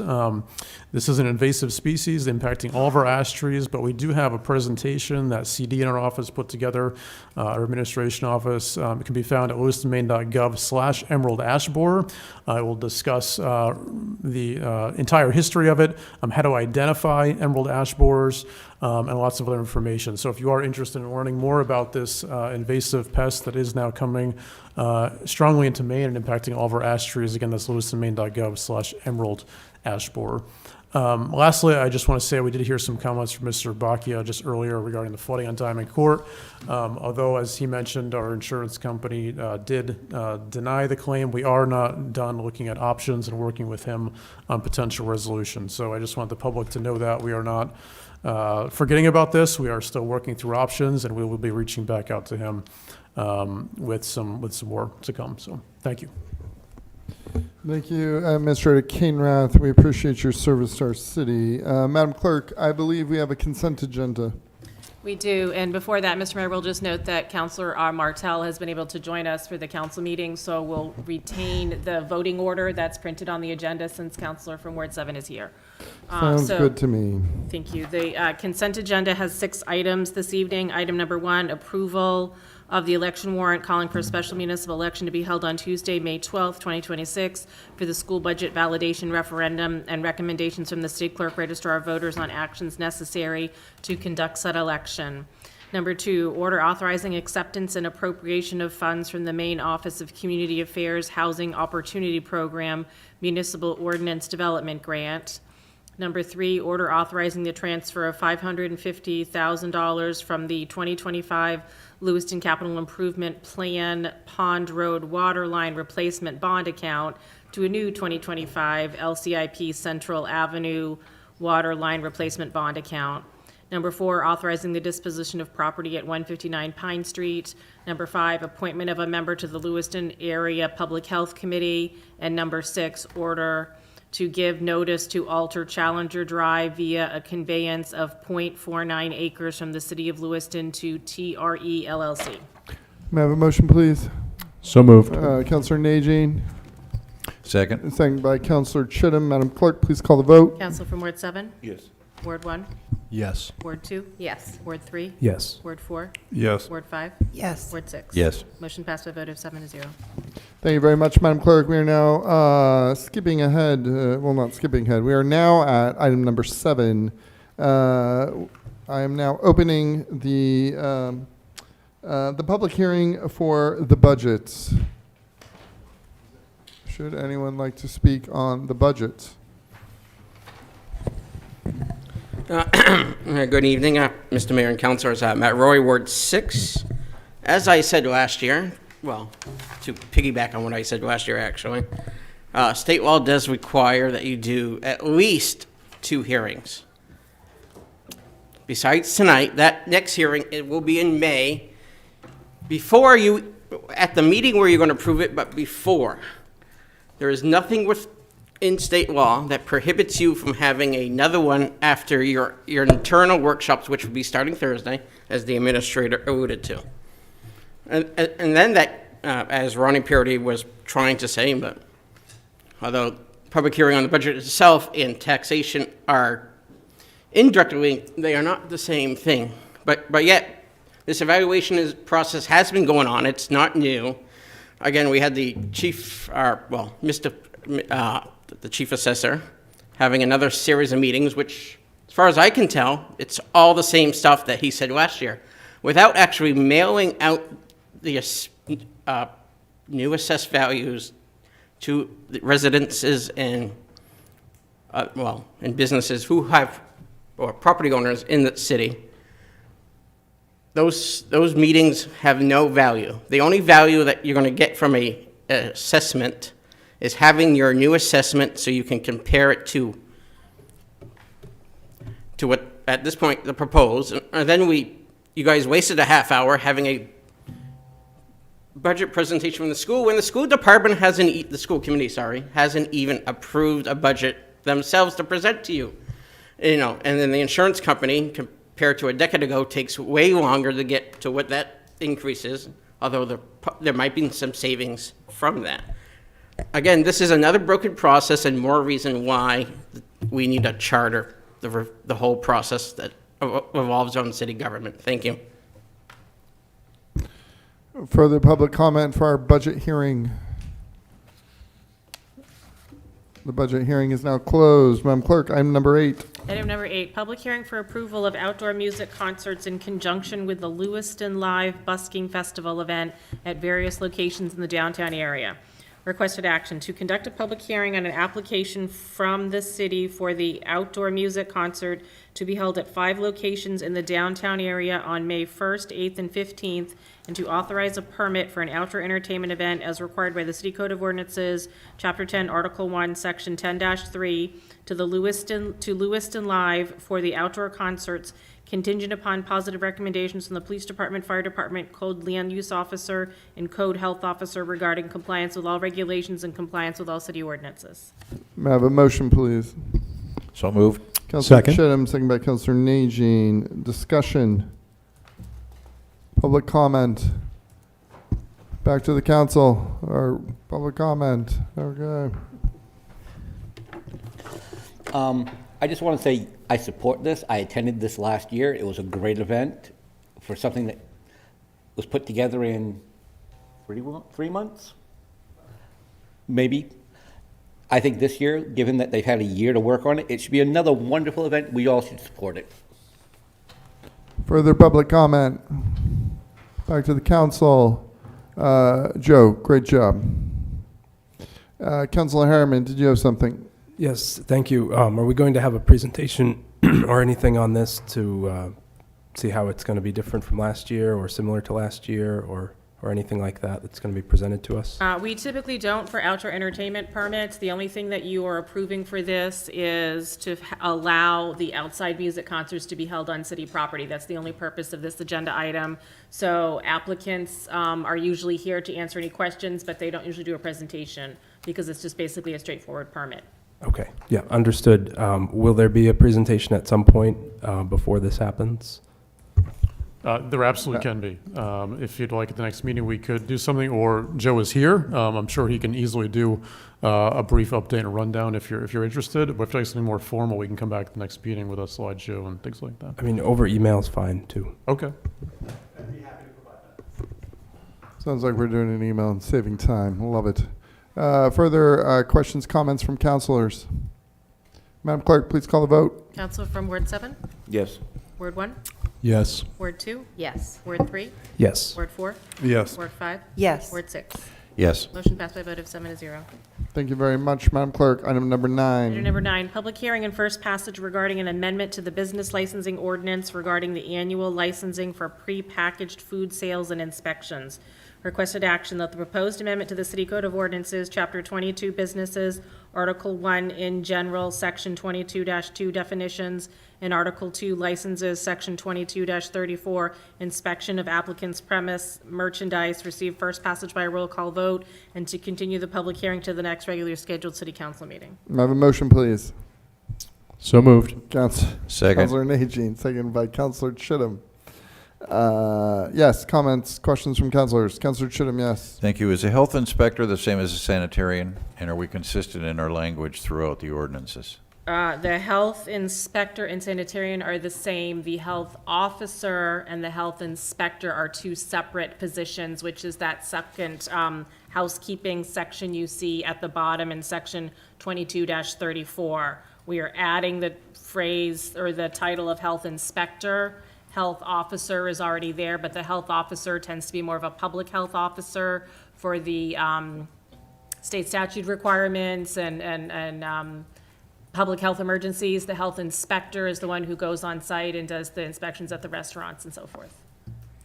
If I may, Mr. Mayor, Madam Clerk, is health inspector a defined term, or do we use sanitarian? My question is about consistency throughout in language.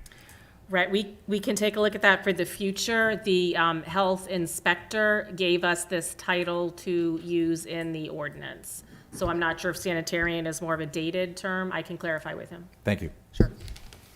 Public comment. Back to the council. Madam Clerk, please call the vote. Council from Ward 7? Yes. Ward 1? Yes. Ward 2? Yes. Ward 3? Yes. Ward 4? Yes. Ward 5? Yes. Ward 6? Yes. Motion passed by a vote of 7-0. Item number 10. Item number 10, public hearing on the Lewiston fiscal year 27, federal fiscal year 2026, community development block grant, CDBG budget and action plan. Requested action to conduct a public hearing on the Lewiston fiscal year 27, federal fiscal year 2026, community development block grant, budget and action plan. The public hearing is now open. Public hearing is now closed. Madam Clerk, item number 11. Thank you, Mr. Mayor. We'll just clarify for the record that this was just a public hearing. No action will be before the council for this CDBG item because this is just one of several public hearings as required in the process. Thank you. Understood. Item 11, public hearing on the Lewiston fiscal year 27, federal fiscal year 26 home budget and action plan. Requested action to hold a public hearing on the Lewiston fiscal year 27, federal fiscal year 2026 home budget and action plan. The public hearing is now open. Public hearing is now closed. Any clarification, Madam Clerk? Same deal, just a public hearing, no action at this time. Thank you. Excellent. Item number 12. Item number 12, order authorizing application and acceptance of funds from the U.S. Department of Justice Edward Byrne Justice Assistance Grant Program. Requested action to approve the order authorizing the application and acceptance of funds from the U.S. Department of Justice Edward Byrne Justice Assistance Grant Program. May I have a motion, please? So moved. Councilor Najin. Second. Seconded by Councilor Chittum. Chief Carley, thank you for joining us. Are you here for questions, or did you want to kick us off? Just in case you have any questions of me, this is the Byrne grant that we typically receive every year. It lasts for 3 years, and I can go over what we normally apply for in it. I mean, if you want to, or if councilors have questions.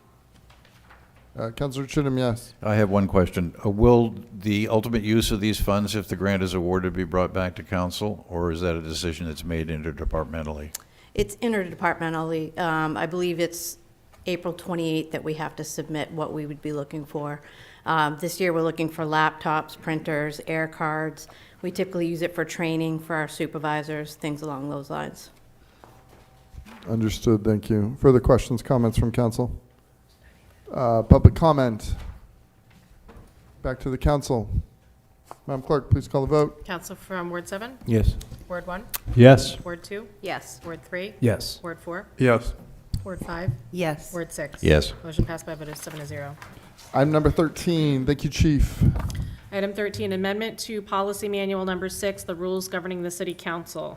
There's a couple items for requested action depending upon the direction of the council. The first item is to reconsider vote 106-2026 from the March 17 city council meeting, which was to approve the proposed amendment to the rules governing the city council, city policy manual number 6, to set a meeting ending time of 10 p.m. unless the city council votes to continue the meeting. Do we have such a motion? Councilor Chittum? Clarification, Mr. Mayor, that was a universal no vote Was that correct? Correct. I move to reconsider. Do we have a second? I'll second. Councillor Chittum, followed by Councillor Harriman. The only thing I want to say is well, but Councillor Harriman, do you have something else? Thank you. Yes, I brought this back because I thought of the three items that were proposed under that agenda item, I wasn't much in favor of limiting public comment, and I thought that the proposal to shorten the meetings had some good bones there, but was a little bit lacking in the language, I guess, as far as it was very rigid and said, once the clock hits 10, we have to stop, take a vote, and then the vote is either yes, we continue, or no, we don't continue. So I proposed this language: no further agenda items may be taken up Point of order, after Mr. 10 Mayor. p.m. Councillor Chittum, yes? Yeah, we're discussing the reconsideration. We're going to be talking about the action at the next motion. Yes, thank you. Okay. I was providing information as to what may be taken up that could affect somebody's vote on whether they want to reconsider.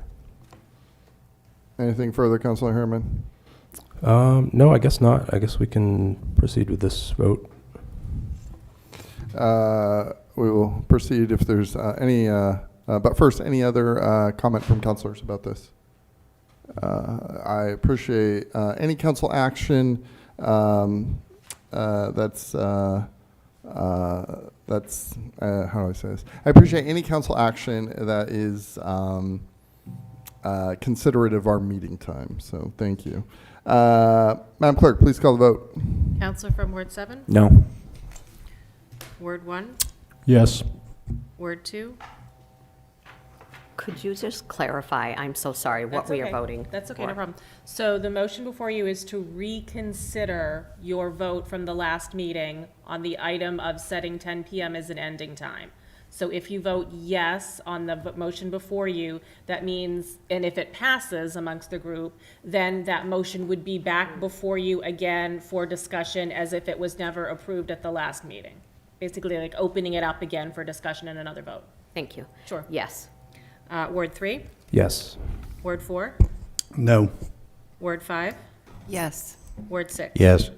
Motion passed by a vote of 5-2. So now the motion before you is what was approved at the which was voted down at the March 17th meeting, which was to approve the proposed amendments to the rules governing the City Council Policy Manual Number 6 to set a meeting ending time of 10 p.m. unless the council votes to continue the meeting. That's the motion before you, and then the council can discuss it, amend it, vote yes, vote no, whatever the course may be. Do we need a motion at this time again? No, it's for- automatically now Okay. before you. Yes, thank you. All right, thank you. Yeah, I understand the Councilor Herman's concerns, and I am in favor of these changes. In favor of these changes to the amendment.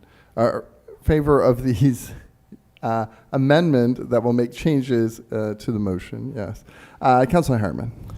Thank you. Yes, I move that we amend this item so it reads: no further agenda items may be taken up after 10 p.m. unless authorized by an affirmative vote of at least 2/3 of the council. Any items remaining on the agenda after adjournment will be carried over to the next regular meeting or will be addressed at a special meeting. Further, Councilor Chittum, yes. I have a concern of parliamentary procedure. We move to reconsider the entire motion that was denied unanimously at our last meeting. We're only bringing back a part of that. What happens to the portion that was initially denied and is not being addressed tonight?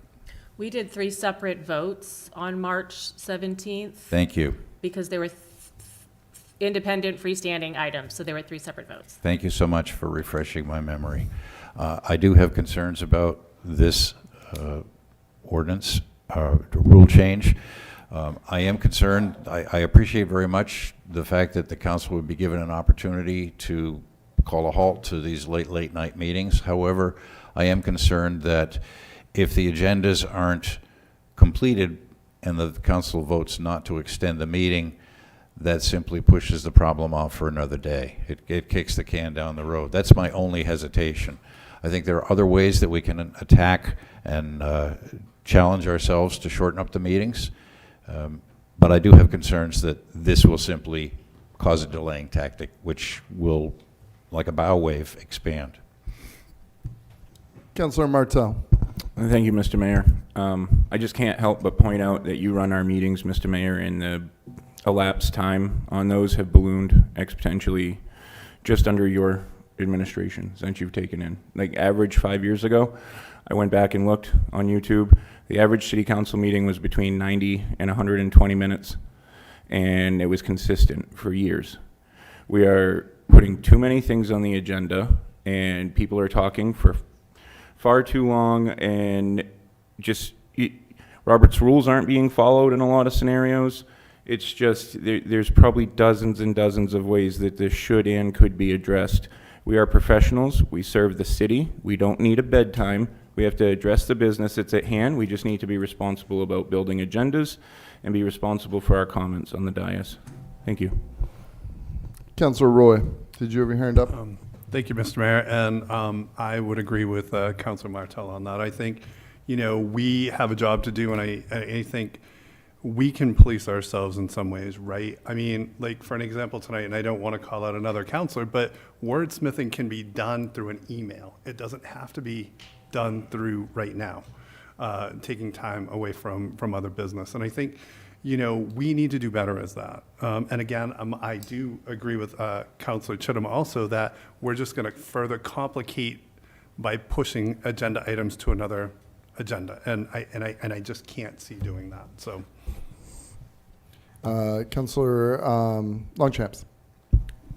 I would just like to say that although I do understand what the councilors are saying, Martel and Roy, as long as I've been sitting up here, this has been our normal. I don't think it's going to change, unfortunately, unless we have a time that's set for us at this point. I wish it would, but I just don't think it will. I think we have to set a time, unfortunately. Councilor Najin, yes. Thank you, Mr. Mayor. I'm not an expert. I'm a citizen volunteer. Some may be experts. I'm not. I would suggest that we do consider, based on the supermajority vote, the idea that we could postpone agenda items that have staff present that need to speak, so we can let them go home at 10 o'clock. And then also that agenda items that have no one here from the public to speak to. It's just a consideration around when these meetings run till 1 o'clock in the morning, and we've seen it before. We've had staff sitting here waiting till 1 o'clock in the morning, and that's really rough, and we need to figure out a way to handle that. And I agree we could run a quicker meeting, but this is one of the reasons why I would support this concept, because it would be a supermajority, and maybe we could change which agenda items were taking up that day if they weren't pressing, or stop completely if nothing was pressing. But we're now heading to public comment for this agenda item. Well, I'll make this easy because you probably all can guess. You can we all know who I am, Mayor. People could be tuning in at home. Please identify yourself and state where you live, sir. Again, Matt Roy, Ward 6. Again, we have to look at the absurdity of this. 3 weeks ago, on March 17th, all 7 of you who have an affirmative vote at every meeting when you're here voted no. But yet, we're going to reconsider this. And then, as Councilors Roy and Martel have said tonight, and to a certain degree, the Council President too, we're going to reconsider this, and we don't need rule changes to fix the problem. The problem lies with the coordination between the city administrator and the mayor, who make the agenda, and the mayor's, after 5 years, his ineptitude when it comes to fulfilling his chief duty, presiding at a city council meeting. And again, and then earlier tonight, he said, the rules are the rules. Well, that's a fluid concept for the last 5 years in these council meetings.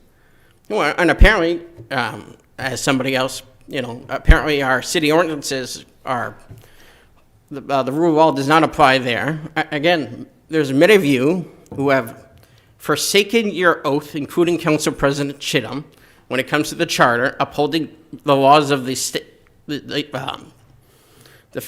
federal law, state law, city charter, and ordinances. Again, stop taking multiple bites, all 7 of you, because all of you have done it at least once, on an agenda item, going round and round and not knowing what direction you guys want to go in. You have the agenda packets Thursday.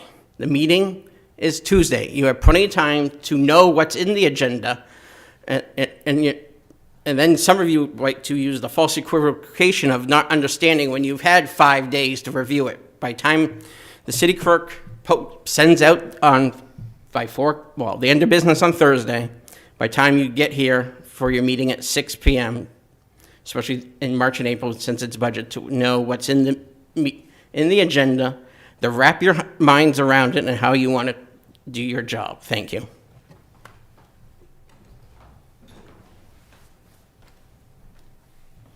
Matthew Agron, Ward 4. One, on the 17th, you all voted no to ending the meetings early. And let me remind you, when you have 29 items on an agenda, and then you end it at item 14, that's 15 items that just got promoted to the next agenda. So the next agenda is, let's call it 34. Eventually, you're going to have a bowel wave in front of you that you guys will sink under. Or you're going to have to start calling Thursday meetings.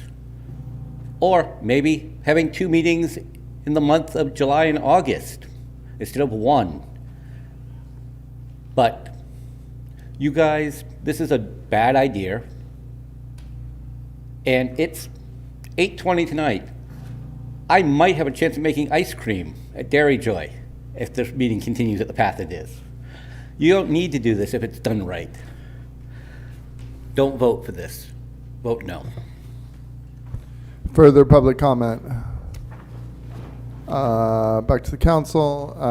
So I will agree that there's a lot of reasons why our meetings have run long. We're not here to litigate or rehash any of that. We're here to talk about the specific agenda item.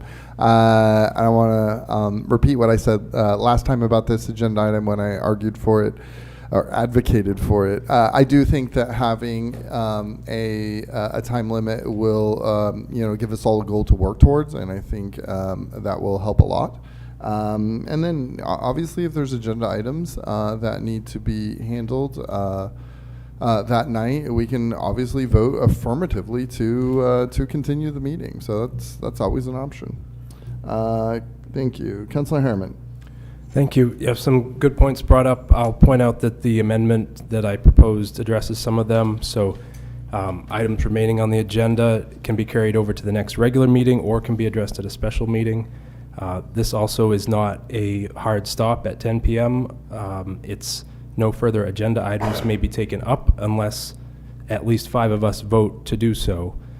I am not necessarily a parliamentarian, but my interpretation of that is that we could vote, that has flexibility to it, I think, that we could vote to take up, the next 3 items, or and then we could take another vote, or we could choose after that. But just having some sort of deadline there, I think, will help us to, to keep these meetings from dragging on quite so long. It is, again, a 2/3 majority, so it's a super majority and would take at least 5 of us. Councilor Longchamps, did you have your hand up? I did. I would just like to say that I think. Can you just move the mic I a little think closer? that we will be pleasantly surprised, and we will most likely get through all of the items on the agenda. It'll motivate us. I think we've gone on too long, dragging out our meetings for whatever reason. We don't need to place blame. Let's just try to move forward. I think setting the time for 10 o'clock is appropriate. I think it's much better for all of us. I know I can't function too well much longer after that. So I would say that I think it would definitely help motivate us to get through the items more efficiently, and would be pleasantly surprised that we will most likely get them all done. Councilor Martell. Thank you, Mr. Mayor. I just looked up the last normal city council meeting for New York City, a city with 9 million people in it, ran 2 hours and 7 minutes on March 26. Further comments from the council before we vote? Councilor Najin, yes. I would just like to point out that public comment is not allowed on every agenda item at a New York City Council meeting. But I do agree that we can police ourselves as well. So, Councilors, I don't want to go back and forth or repeat ourselves. Councilor Harriman, did you have something new? Yes, I just wanted to point out I don't believe the motion to amend has had a second. Madam Clerk, can you, where are we? I agree with Councilor Harriman. I did not hear a second, so I was going to ask for clarification right before the vote whenever you were done. Who was the first? Madam Councilor Clerk? Harriman. Councilor Harriman, do we have a second for this? Second. Thank Councilor Longchamps, we've buttoned that up. Thank you. Back to you, Councilor Martell. Thank you, Mr. Mayor. These are the type of comments I like to avoid. But if we're going to call on councilors, 2, I've even seen 3 times in a row without another councilor being called on. Just someone repeating their hand, putting their hand up and being recognized 2-3 times in a row on an agenda item. And then also feeling the need to offer rebuttal to other councilors' statements, which seems to be becoming the norm. That is contributing to the length of these meetings as well. So I'm not usually the one that's going to put my hand back up and get into the back and forth. I think councilors can speak about the agenda without having to feel like it's their opportunity or responsibility to police the other councilors. Thank you. Thank you. Madam Clerk, seeing no further requests for comment, please call the vote. Councilor from Ward 7? No, right? I can't say. So what's your... Madam Clerk, can you please repeat the motion that we're voting on? So the motion before you is the amendment, which is printed on page 2 of item 13. It is to add that language into the rules, and I'll just read it for the record. No further agenda items may be taken up after 10 p.m. unless authorized by an affirmative vote of at least 2/3 of the council. Any items remaining on the agenda after adjournment will be carried over to the next regular meeting or will be addressed at a special meeting. The motion on the floor is the amendment to remove the language that was adopted on the 7th and to basically substitute it with the language that I just read will be the motion before you right now as the amendment. No. Ward 1? no. Ward 2? Yes. Ward 3? Yes. Ward 4? No. Ward 5? Yes. Ward 6? No. Motion failed by a vote of 3-4. So the motion before you is the original one from March 17th. Please call the vote. Counselor from Ward 7? No. Ward 1? No. Ward 2? Yes. Ward 3? No. Ward 4? No. Ward 5? No. Ward 6? No. Motion failed by a vote of 1-6. Item number 14. Item number 14, order authorizing the acceptance of the Public Art Committee's recommendation to reallocate fiscal year 26 budgeted funding from a project that was discontinued in the amount of $24,999 to address unmet public art needs. Requested action to approve the order authorizing the acceptance of the Public Art Committee's recommendation to reallocate fiscal year 26 budgeted funding from a project that was discontinued in the amount of $24,999 to address unmet public art needs. May I have a motion, please? So moved. Councilor Chittum. Second. Second by Councilor Najin. We have staff and a valued community member up here. Yeah. If all three of you can please introduce yourselves and then kick us off. John Blaze, Economic and Community Development Acting Director. Catherine Ruth, Community Development Manager. Deanna Earhart, Assistant Principal at Montello Elementary and local artist. She is also the chair of the Public Art Committee. Yes, thank you. Mhm. Yes, so thank you to the mayor and the city council for having us this evening. You had previously approved a budget of $52,000 in fiscal year '26, which runs for '25 to '26 and is the current budget now. All of our projects are going along well. They have purchase orders, contracts, or bills coming in, with the exception of a couple of projects, which we'll describe this evening.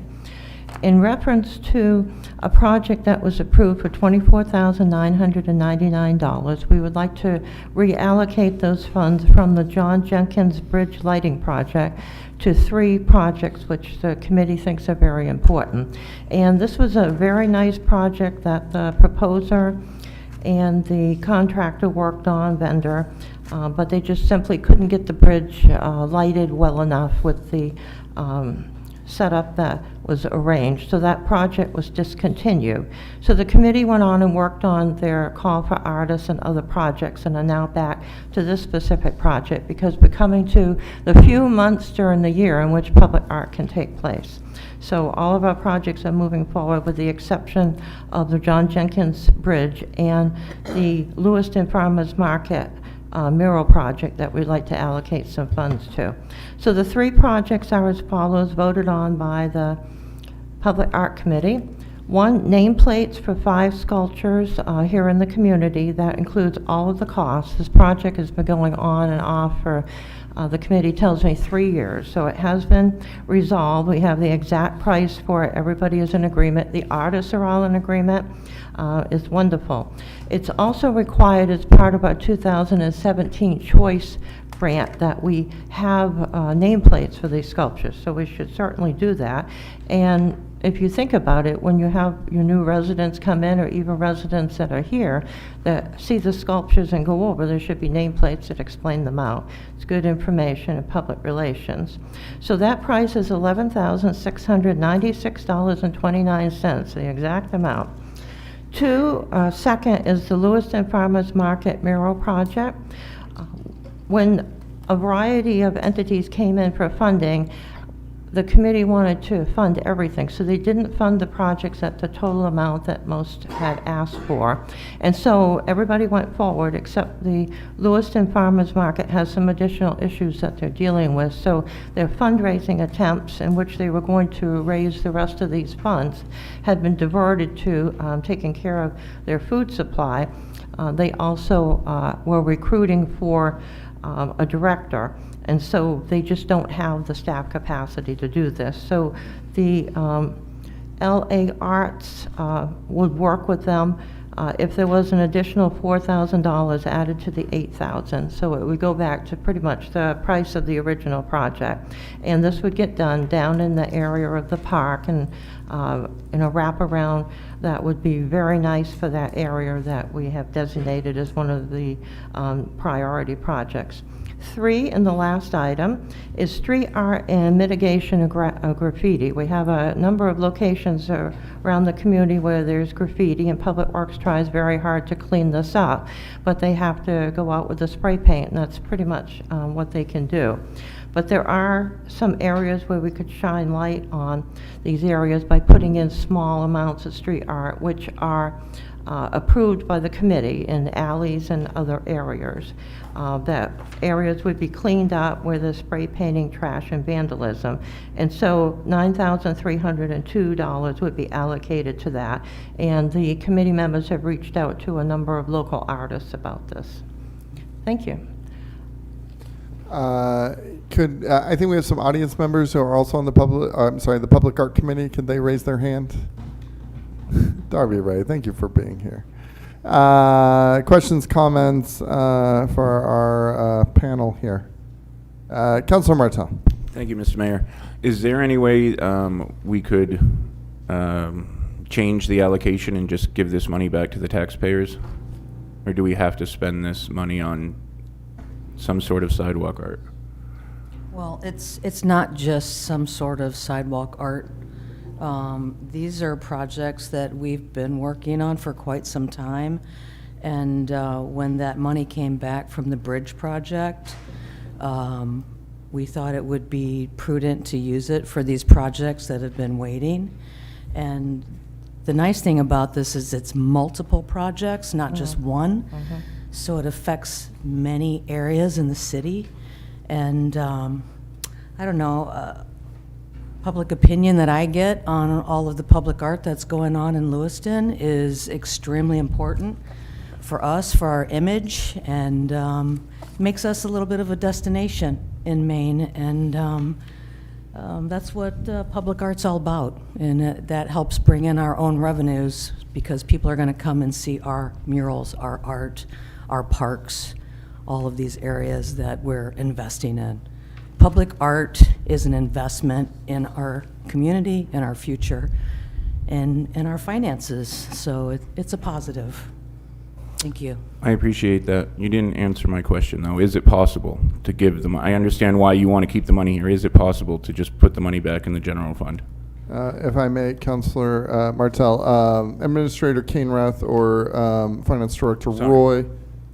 Sorry. No, we're attempting to get your question answered. Yeah. Could you answer that? Could this money, I think what Councilor Martell is asking, could this money be reappropriated for some other purpose? Or are we bound to spend this because it was part of a grant or some other reason?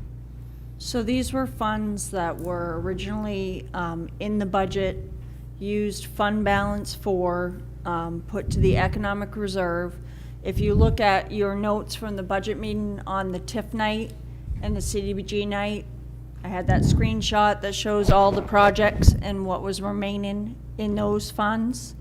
So that was put aside for LA Arts by the City Council, approved by the City Council, therefore can be approved by the City Council to be used for other funds, other items.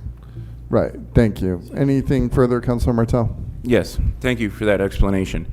I'm just trying to demonstrate the point that taxpayers are going to be put out of their homes, and I'm not trying to minimize the passion that you clearly have and how strongly you believe in this, but if we aren't willing to cut some artwork, which can be beneficial but is not a crucial service or that is provided. It's just if we're not willing to take dollars like this and put it back in, where are we going to be willing to make cuts? And then cuts need to be made. There's so many people that are going to be forced out of their homes, and this is the type of spending that really needed to be reeled in because this reevaluation is going to crush some people, and we need to look for every dollar that we can save, and this doesn't seem to demonstrate that, especially with the fact that we can claw it back and give it to the taxpayer. Thank you, Mr. Mayor. Councilor Harriman. Thank you. If I could just ask staff, how much is in our, not this reallocated funds, but how much is in our FY, our next fiscal year funds for public art, for the public art program? So there's no allocation directly to this account. So we've basically lined this account out. We do have funds through the TIF account, and we'll be identifying that through the budget process. But that's dedicated specific dollars per year that'll go into an account that we could spend art money on. So, Thank you. So I guess as far as this reallocation goes, I mean, one of the projects that this would go to is finishing up a project that has been, has been somewhat unfinished for a few years, and we're really bound to, or we're required by the terms of that grant to finish that up. I would also add, just in general, that when we're talking about public art, I would not support taking money away from a public art program that's been operating well for years and has brought a lot into the city that is visible and able to be experienced 24/7, or at least when it's light out, every day of the year. But we're taking money and funding it towards public performance art that is only available for a few hours out of the year. So just as an overall public art priority, I would prioritize the program, the visual art program that's been working well for quite a while. I would like to do both, but if we can only do one, I would prioritize the one that's going to have more impact on folks because it's there every single day rather than just for a few hours out of the year. Councillor Longchamps, did you have your hand up? Yes, thank you, Mayor. I would first like to say thank you to Councilor Martell. I do appreciate his sincerity in looking out for the taxpayers. I think it comes from a very good place. I think public art is very important. I've seen the change that it has made to beautify our city. We clearly can't get that bridge lit. The money was there for it. I would like to reallocate that money to these three things that you have proposed tonight. I think public art is very important for our city. So, thank you. Councillor Najin. Thank you, Mr. Mayor. Just to verify, if we did not fund these projects, this money would then go into the general fund for the following year's budget, but we've already allocated these costs for our last year's budget, and we're just shifting this to other projects that weren't complete. Am I correct on that? So correct. So they're taking what they originally had budgeted and requesting that they transfer for 3 other projects. And again, for fiscal year 2027, there is $0 out of the general budget for the Public Art Committee. Correct. All of the funds were removed in that economic reserve account for budget. Yep. Okay, thank you.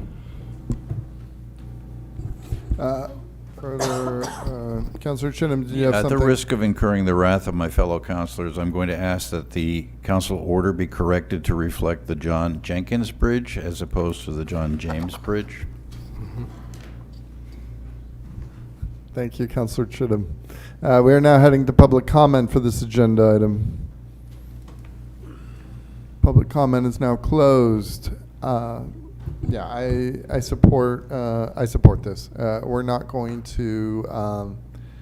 Art's important, and this recognizes that. And we're not going to be able to. If we reallocate, this is coming to just under $25,000. How much is that on the tax roll? Finance Director Roy. A penny is $37,500. Yeah. We're not going to be able to, reduce the budget by any meaningful amount by getting rid of these items, which will have a meaningful impact in our city. I fully support this. I urge the council to vote for it. Further questions or comments from councilors? Councillor Najin. Actually, I'm going to pass. Anything further from our distinguished presenters? Madam Clerk, please call the vote. Council from Ward 7? No. Ward 1? Yes. Ward 2? Yes. Ward 3? Yes. Ward 4? Yes. Ward 5? Yes. Ward 6? Yes. Motion passed by a vote of 6 to 1. Thank you all for being here. Thank you. Item number 15. Item 15, order authorizing application, acceptance, and appropriation of fiscal year 27 congressionally directed spending. Requested action. To approve the order authorizing application, acceptance, and appropriation of fiscal year 27 congressionally directed spending. May I have a motion, please? So moved. Councillor Chittum, followed by Councillor Second. Najin. I didn't want to jump the gun there. Chief Conley, welcome back. Anything you'd like to say? No, again, I'm just here if you have any questions about how this process works. Can you explain what a Bearcat is for our folks at home? So that's actually a reference to the funding that we requested for FY26. That is basically sort of like a rescue vehicle. And what we're requesting this year for FY '27 through the congressional directed spending is some updated surveillance camera systems, the Exact Vision, 3D laser scanner mapping device, some night vision optics, police batons, defensive tactics, training equipment, and pepper ball launchers. Understood, thank you. Questions, comments from councilors? Councilor Chittum. Thank you, Mr. Mayor. Chief, thank you for this. I have a question about, in general, but specifically the 3D laser scanner mapping device. How is it going to be used? How will it help the police department better serve its function? And will there be ongoing operational and training costs to maintain this equipment if it's awarded? So I'm not sure about the ongoing training. What that generally is used in is for homicide investigations, accident reconstruction, things along those lines. I think it's minimal as far as the ongoing training, but it's really a tool that just helps us really more effectively handle a scene such as a major accident or a homicide or things like that.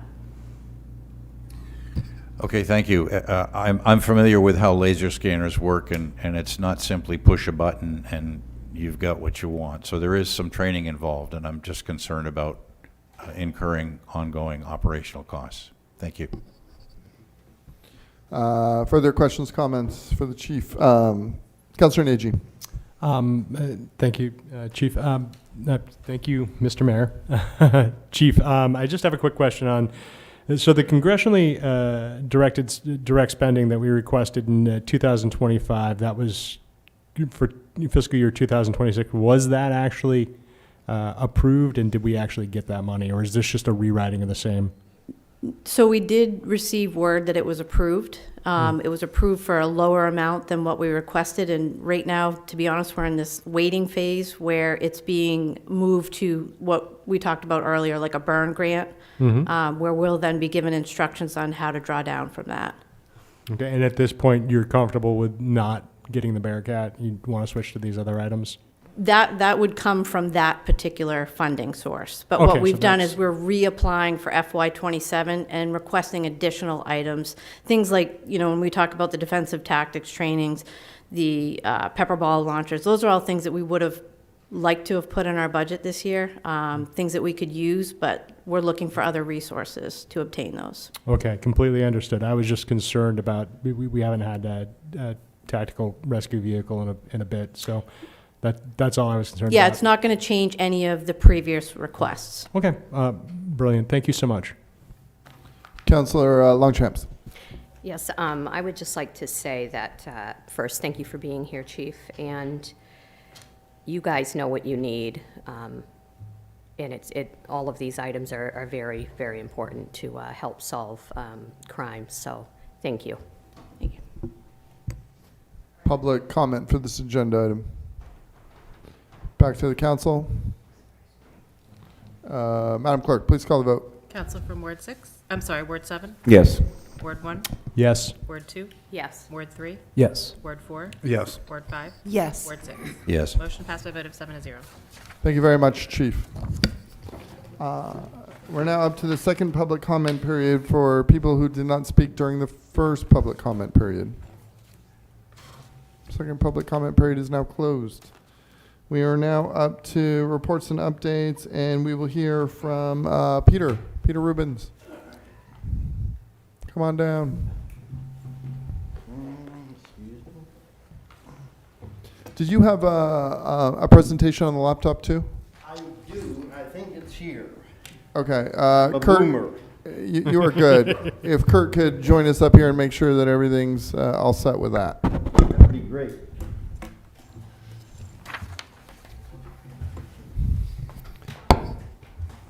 Kurt, can you hear us? I see it. Believe it or not. Oh, look at that. Okay. Never mind, Kurt. We're fine. I apologize. I'm Peter Rubens. I'm with Grow LA, and I've been with them. We need to start using the mic here. I'm sorry. Okay. Yeah. I'm Peter Rubens, and I'm with Grow LA, and I've been working with the Grow LA River Working Group for the past 15 years. Our mission statement is to be the conduit between Lewiston and Auburn for best use of the river. And we've been working together for the past 15 years. We're just going to make a small adjustment to the presentation here, sure. Peter. Okay. Please. You can click it for me if you want. No. Okay. Okay. Huge round of applause for Darby Ray. Thank you. Boomer here. So I'm going to try and cut what I've written into shorter order. Just move the mic closer to you. You just scoot the whole thing over. Love it. Okay. Thank you. So basically, Grow LA has been working with Auburn and Lewiston. David Hediger for 15 years, Eric Cousins, and of course I graduated with John Jenkins and your former mayor. Senator Ed, here we go. Go back. Can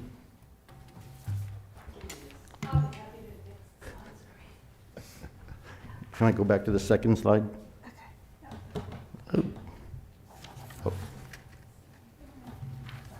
Okay. Senator Ed Muskie, Rumford on the Androscoggin, passed the Clean Water Act in 1972. He is my hero, and I have aspired to work towards his goal of swimmable and fishable from one of the top 10 polluted rivers in the country, our own Androscoggin. There are 2 issues coming up to a head in the next couple of months that will affect us for the next 40 years. To re-image the Androscoggin from the dirty loo to that many remember as the polluted and DEP says that does not meet their computer modeling for Class B. Go to the next slide. Reclassification from Class C to B, Maine and federal law, when a body meets a higher class, and it shall be upgraded to the higher class and not be allowed to slip backwards. Grow LA and both cities have cooperated under DEP volunteer program for water testing for the past 10 years and confirmed that the river meets Class B. Our bill 2187 was defeated a couple of weeks ago in the legislature by the DEP threatening the Lewiston Auburn Clean Water Authority with increased cost if the bill passed, even though all testing proved Class B. Okay, next. This just shows Class B dissolved oxygen with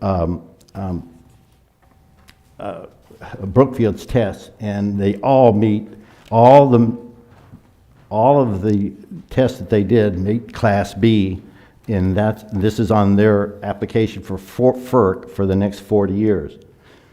There are 2.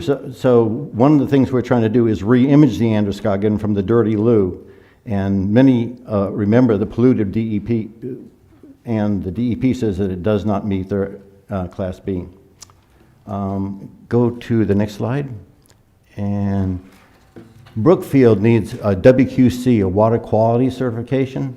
Brookfield is pushing to complete their license for the next 40-year period by August 2026. That's about 4 months away. They need a WQC water quality certificate, and since our bill for Class B was defeated, it is now going to read Class C at the lowest class possible. The cities in Lewiston and Auburn need to send a letter to Claire Briggs, Department of Environmental Protection Hydro Coordinator, to make sure that when we finally get to Class B, that the WQC will then be upgraded by FERC for the 40-year period. The next triennial review, the next 3 years, Grow LA will continue to pursue Class B with the legislature. Okay, next. FERC requirements. The Act requires FERC to balance the license's interest in generating power through the use of public resource with the public interest in protecting natural resources, providing recreational opportunities, aesthetics, and other factors. Absent thorough study of these impacts by the licensee, FERC will be unable to conduct an adequate NEPA review, calling into question its ability to relicense the project. All right, next. 40 years ago, we applied to CMP when they built the Monty. We asked for trails, signage, pathways, and they wrote all of this on their recreation agenda. And at the bottom, you'll notice it says, needed now, none. So CMP basically did as little as possible when they built it in 1986. They proceeded to sell it to Brookfield, and Brookfield basically has done as little as possible. So very little has been done for the aesthetics and recreation from the power companies. I'm cutting it down. So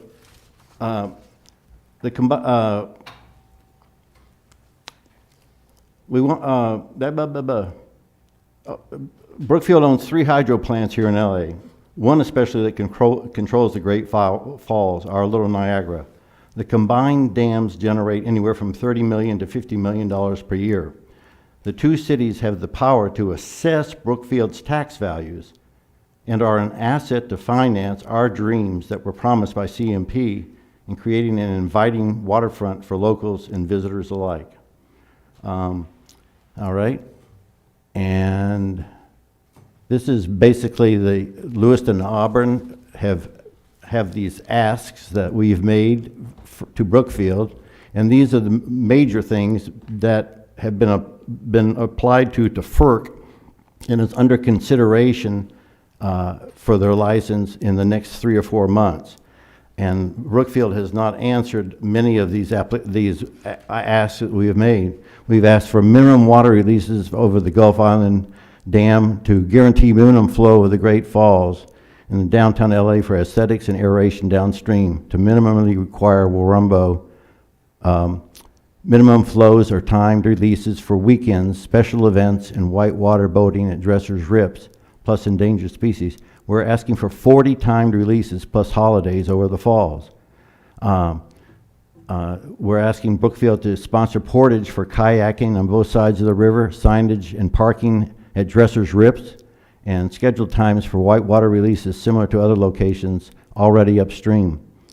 And to guarantee, this is really important for Lewiston, to guarantee the ability to get more cubic feet per second in the Lewiston canals over the next 40 years.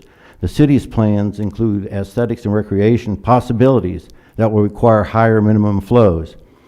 4,000 cubic feet used to run through the canals at one time, and when they gave the canals to Lewiston, they cut it back to 50 cubic feet per second, which is basically a very small flow to keep it from polluting. We're asking them to guarantee the ability to get more cubic feet per second for the Lewiston canals. Lighting studies for the granite faces for the 10 months that water isn't flowing. Flows over the Great Falls were reduced from the Monte, when the Monte was built, from 150 days a year down to 45 days a year. And these are the aesthetics of a natural resource that we own, and it's been taken away from us basically for their power. Things we need to do. The administration of both cities need to sign a copy of our draft to the DEP, the Department of Environmental Protection, Hydropower Coordinator, Claire Briggs. You have copies of that, and I've given copies to Brian. And be ready to work with Auburn in the next couple months when the 30-day window is open for us to appeal to FERC for our asks for the next 40-year license. So this is really important. Brookfield's lawyer's job is to do as little as possible for the next 40 years. Both cities need to have their legal teams able to be involved in those 30 days. Okay, next. This is a recreation study that was done and recommended in 2012. These are things that can be done in the canals. Skowhegan is doing things on the water.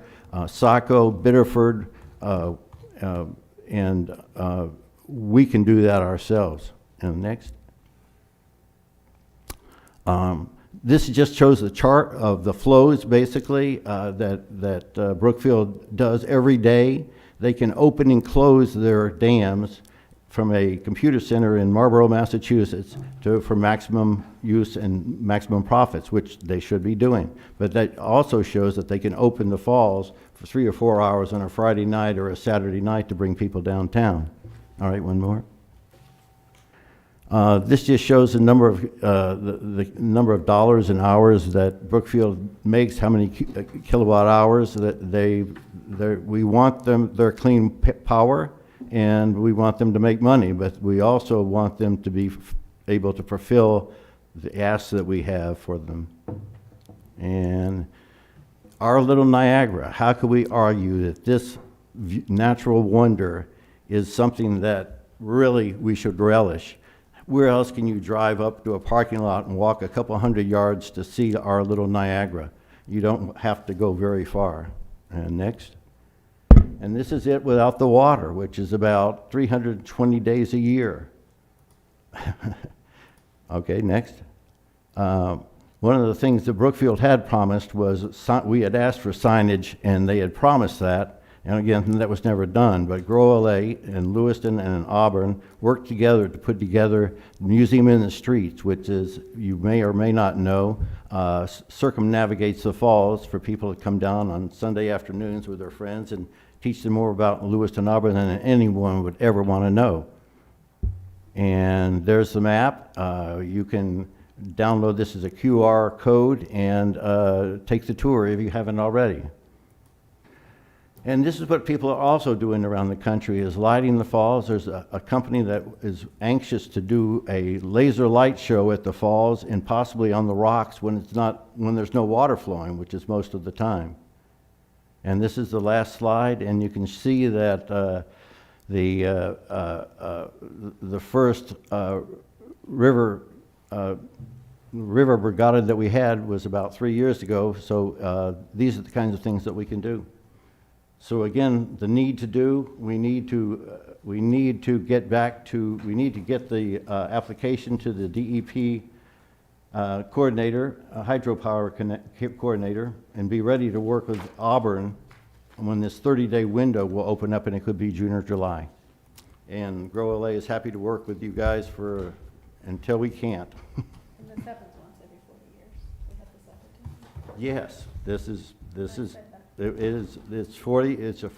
for the next 40 years, what we decide and get on their Can you move the mic closer to you, please? It is over the next 40 years what happens on this application from FERC to FERC, and that Brookfield is applied to do basically as little as possible.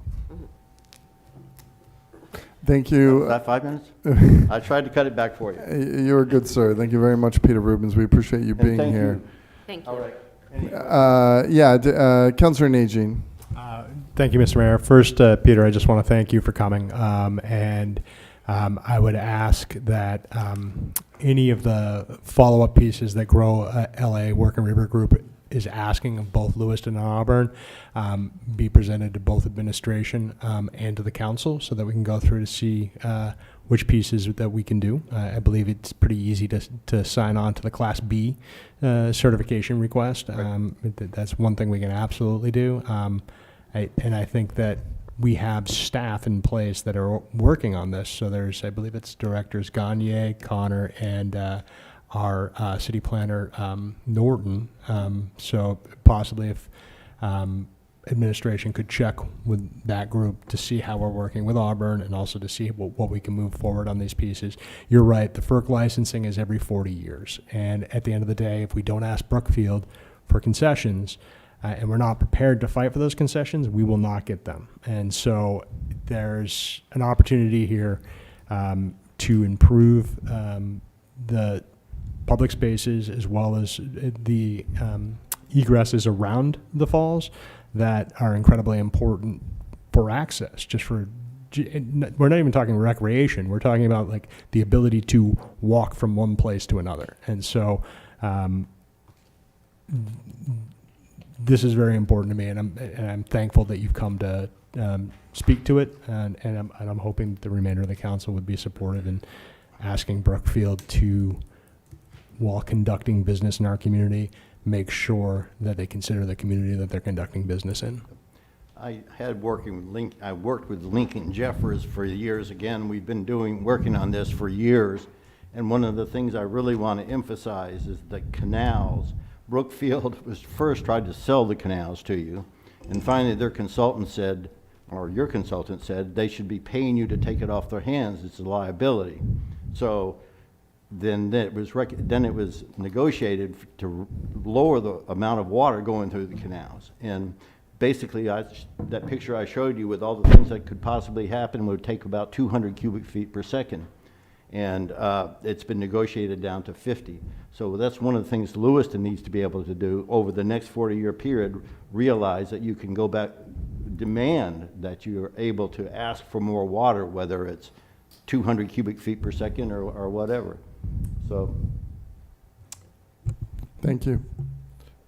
Yes, Councilor Najin? Another point is we still hold 2 FERC licenses on the canals. And so if we don't have enough water supply, those FERC licenses don't mean anything. Yep, okay. Well, onward. Thank you. Thank you.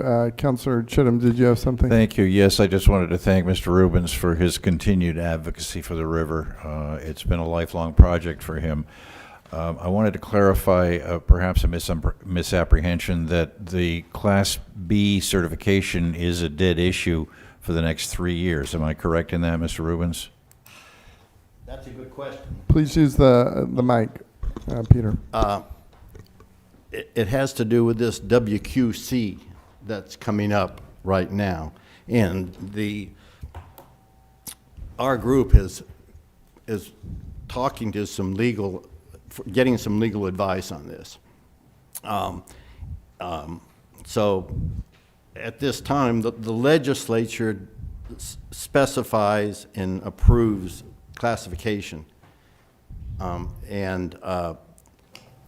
If we challenge this, it could go back up. But it could be another 3 years, but it's been 10 years already. This is the 3rd triennial we've been refused. And there's something going on there between the DEP and Lewiston Auburn and their feelings toward our goals. So if I could restate, you just said there is hope yet, albeit a faint glimmer. Very faint. Okay. Yes. I did want to move forward. The letter that you've asked the councils to sign, I would like to ask the administration to review this and put it on a future agenda fairly soon. This simply states that we would like the DEP to insist in their application to FERC that should the river be reclassified to be in subsequent years during the 40-year license, that would reopen the water quality classification requirements of the FERC license.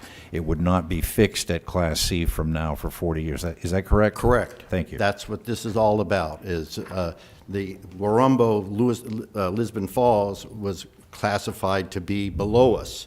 And at that time, it was 90 days before it took effect, and they got their license, they got their FERC license a month before. So they had to go through this whole rigmarole basically to get it up to B.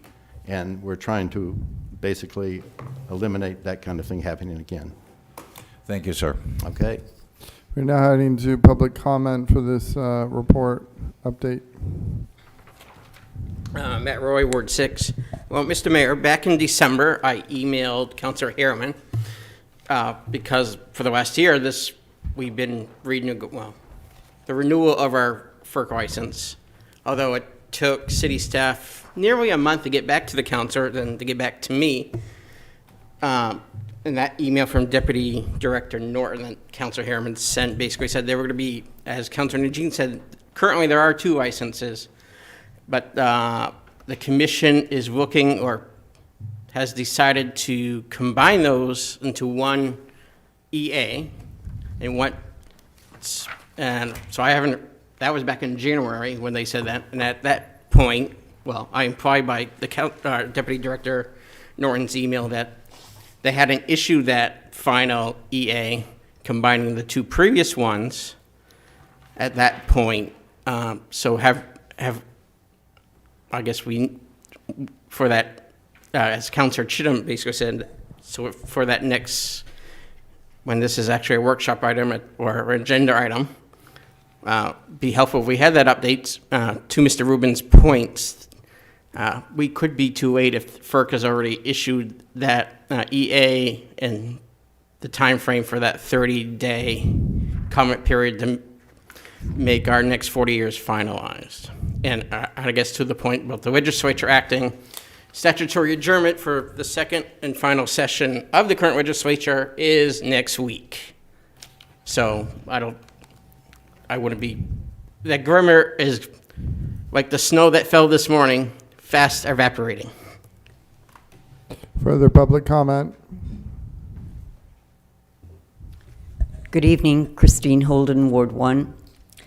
I'd like to congratulate Peter Rubens. I've known Peter as when I was a former member of GROW LA, and I've also known him since he was a student at Bates, back further than either of us are going to want to say.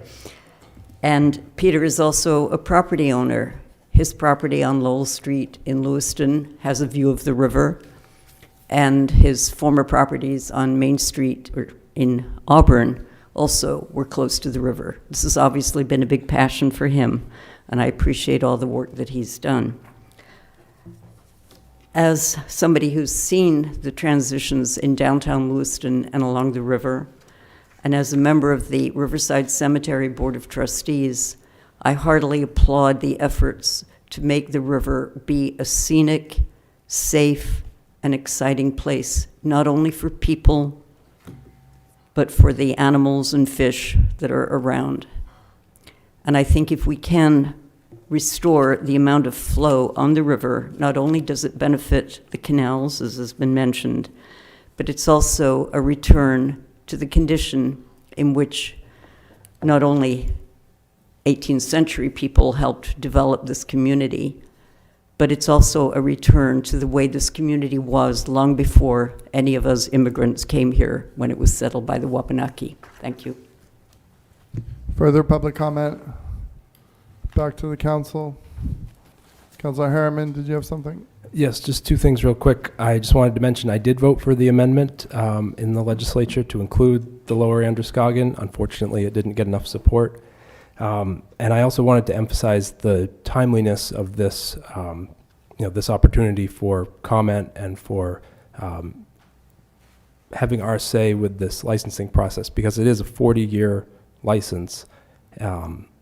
Just think of where we'll all be in 40 years. I'm going to be an old man, and many of these people here won't be here anymore. So it's really important to get this in here now, so that if the classification does go up in the future, which I think it probably should in the next 40 years, that gets reflected in the license. Well, I'm proud to say that I was here 40 years ago, and I didn't expect to be here now, but I'm still doing it, and we are still plowing on. But we certainly can say that we've seen the increased beauty of the river and the use and the walking paths, and basically CMP promised to do a lot of these things, and they basically were able to do almost nothing.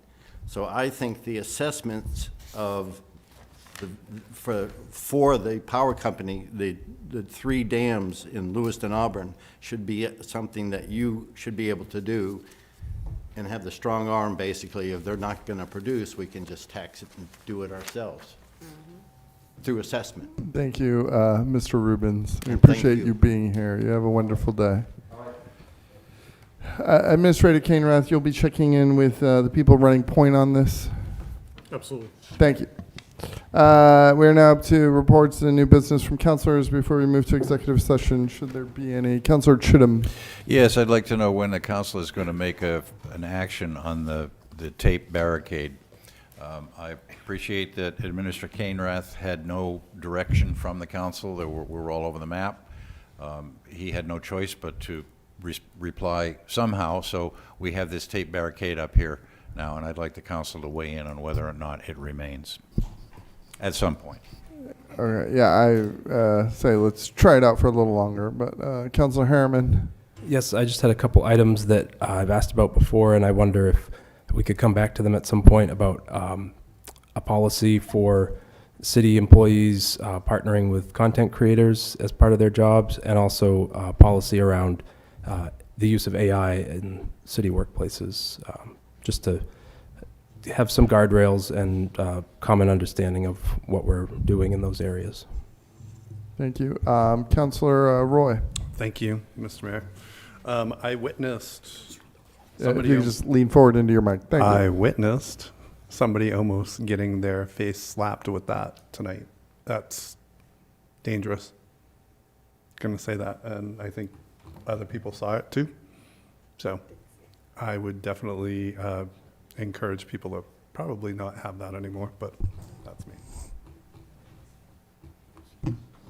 Further, back to you, or no. Councillor Longchamps, what do you have? I just want to thank the council. It's only 9:15, I believe. And I get it, our agenda was pretty straightforward, but we could have dragged it out, and I just appreciate going home very shortly. I don't want to count our chickens before they hatch, but Councillor Harriman, did you have something else? Yes, I just said one more thing. I wanted to mention that the month of April is recognized worldwide as Autism Acceptance Month, which is a time to promote understanding, inclusion, and acceptance of people living with autism, while also celebrating their strengths and their differences. And I shouldn't be required to explain this part, but since it keeps being brought up, I'll go ahead. I am someone who has been diagnosed as being on the autism spectrum, and like many neurodivergent people, I find it helpful to do something with my hands while I listen to other people speak. This is a well-known and well-documented method that many people use to improve their focus and their attention. Some people use therapeutic aids or fidget tools, while others knit or crochet or draw with a pen. This helps people like me better comprehend what others are saying, which is exactly what my role is here as an elected official. It's not hard to be a decent person and to be nice to others, but it does require acknowledging that not everybody is exactly the same as you are. Every one of us is different, and those differences should be accepted and celebrated, and not used as a way to harass or tear other people down. Let's try this month and every month Point of order, to make Mr. every Mayor. space that we're in a more inclusive Councillor, space. one second, Councillor Harriman. Yes, Councillor Martell, what's your point of order? Jermaine, is this new city business? This is reports and updates, and this is, for lack of a better way to explain this is open mic for councillors. Please continue, Councillor Harriman. Thank you. Yes, this is an announcement. So I'll repeat the last line here. Let's try this month and every month to make every space that we're in a more inclusive space. Thank you. Further reports or updates or announcements from councillors? Madam Clerk, I think we're heading into multiple executive sessions. Sure, and so we will usually vote all three together. So I will read the motions for you. Item number 19, executive session to discuss labor union negotiations regarding Lewiston Professional Technical Unit, Local 3855. Requested action to enter into an executive session pursuant to Maine Revised Statutes annotated Title I, Section 4056D, to discuss labor negotiations regarding the Lewiston Professional Technical Unit, Local 3855, and item 20, executive session pursuant to Maine Revised Statutes annotated Title I, Section 4056A, to discuss a personnel matter. Requested action to enter into an executive session pursuant to Maine Revised Statutes annotated Title I, Section 4056A, to discuss a personnel matter. And item 21, executive session regarding consultation with the city attorney regarding a personnel matter. Requested action to enter into an executive session pursuant to Maine Revised Statutes annotated Title I, Section 4056A and E, to discuss a legal matter with the city attorney regarding personnel. Thank you very much. Do we have a motion? So moved. Councillor Chittum. Second. By Councillor Najin. Madam Clerk, please call the vote. Councilor from Ward 7? Yes. Ward 1? Yes. Ward 2? Yes. Ward 3? Yes. Ward 4? Yes. Ward 5? Yes. Ward 6? Yes. Motion passed by a vote of 7-0. Thank you very much, Lewiston. You all have a wonderful evening. You're all heading to bed earlier than we are. And Madam Clerk, thank you so much. I appreciate you.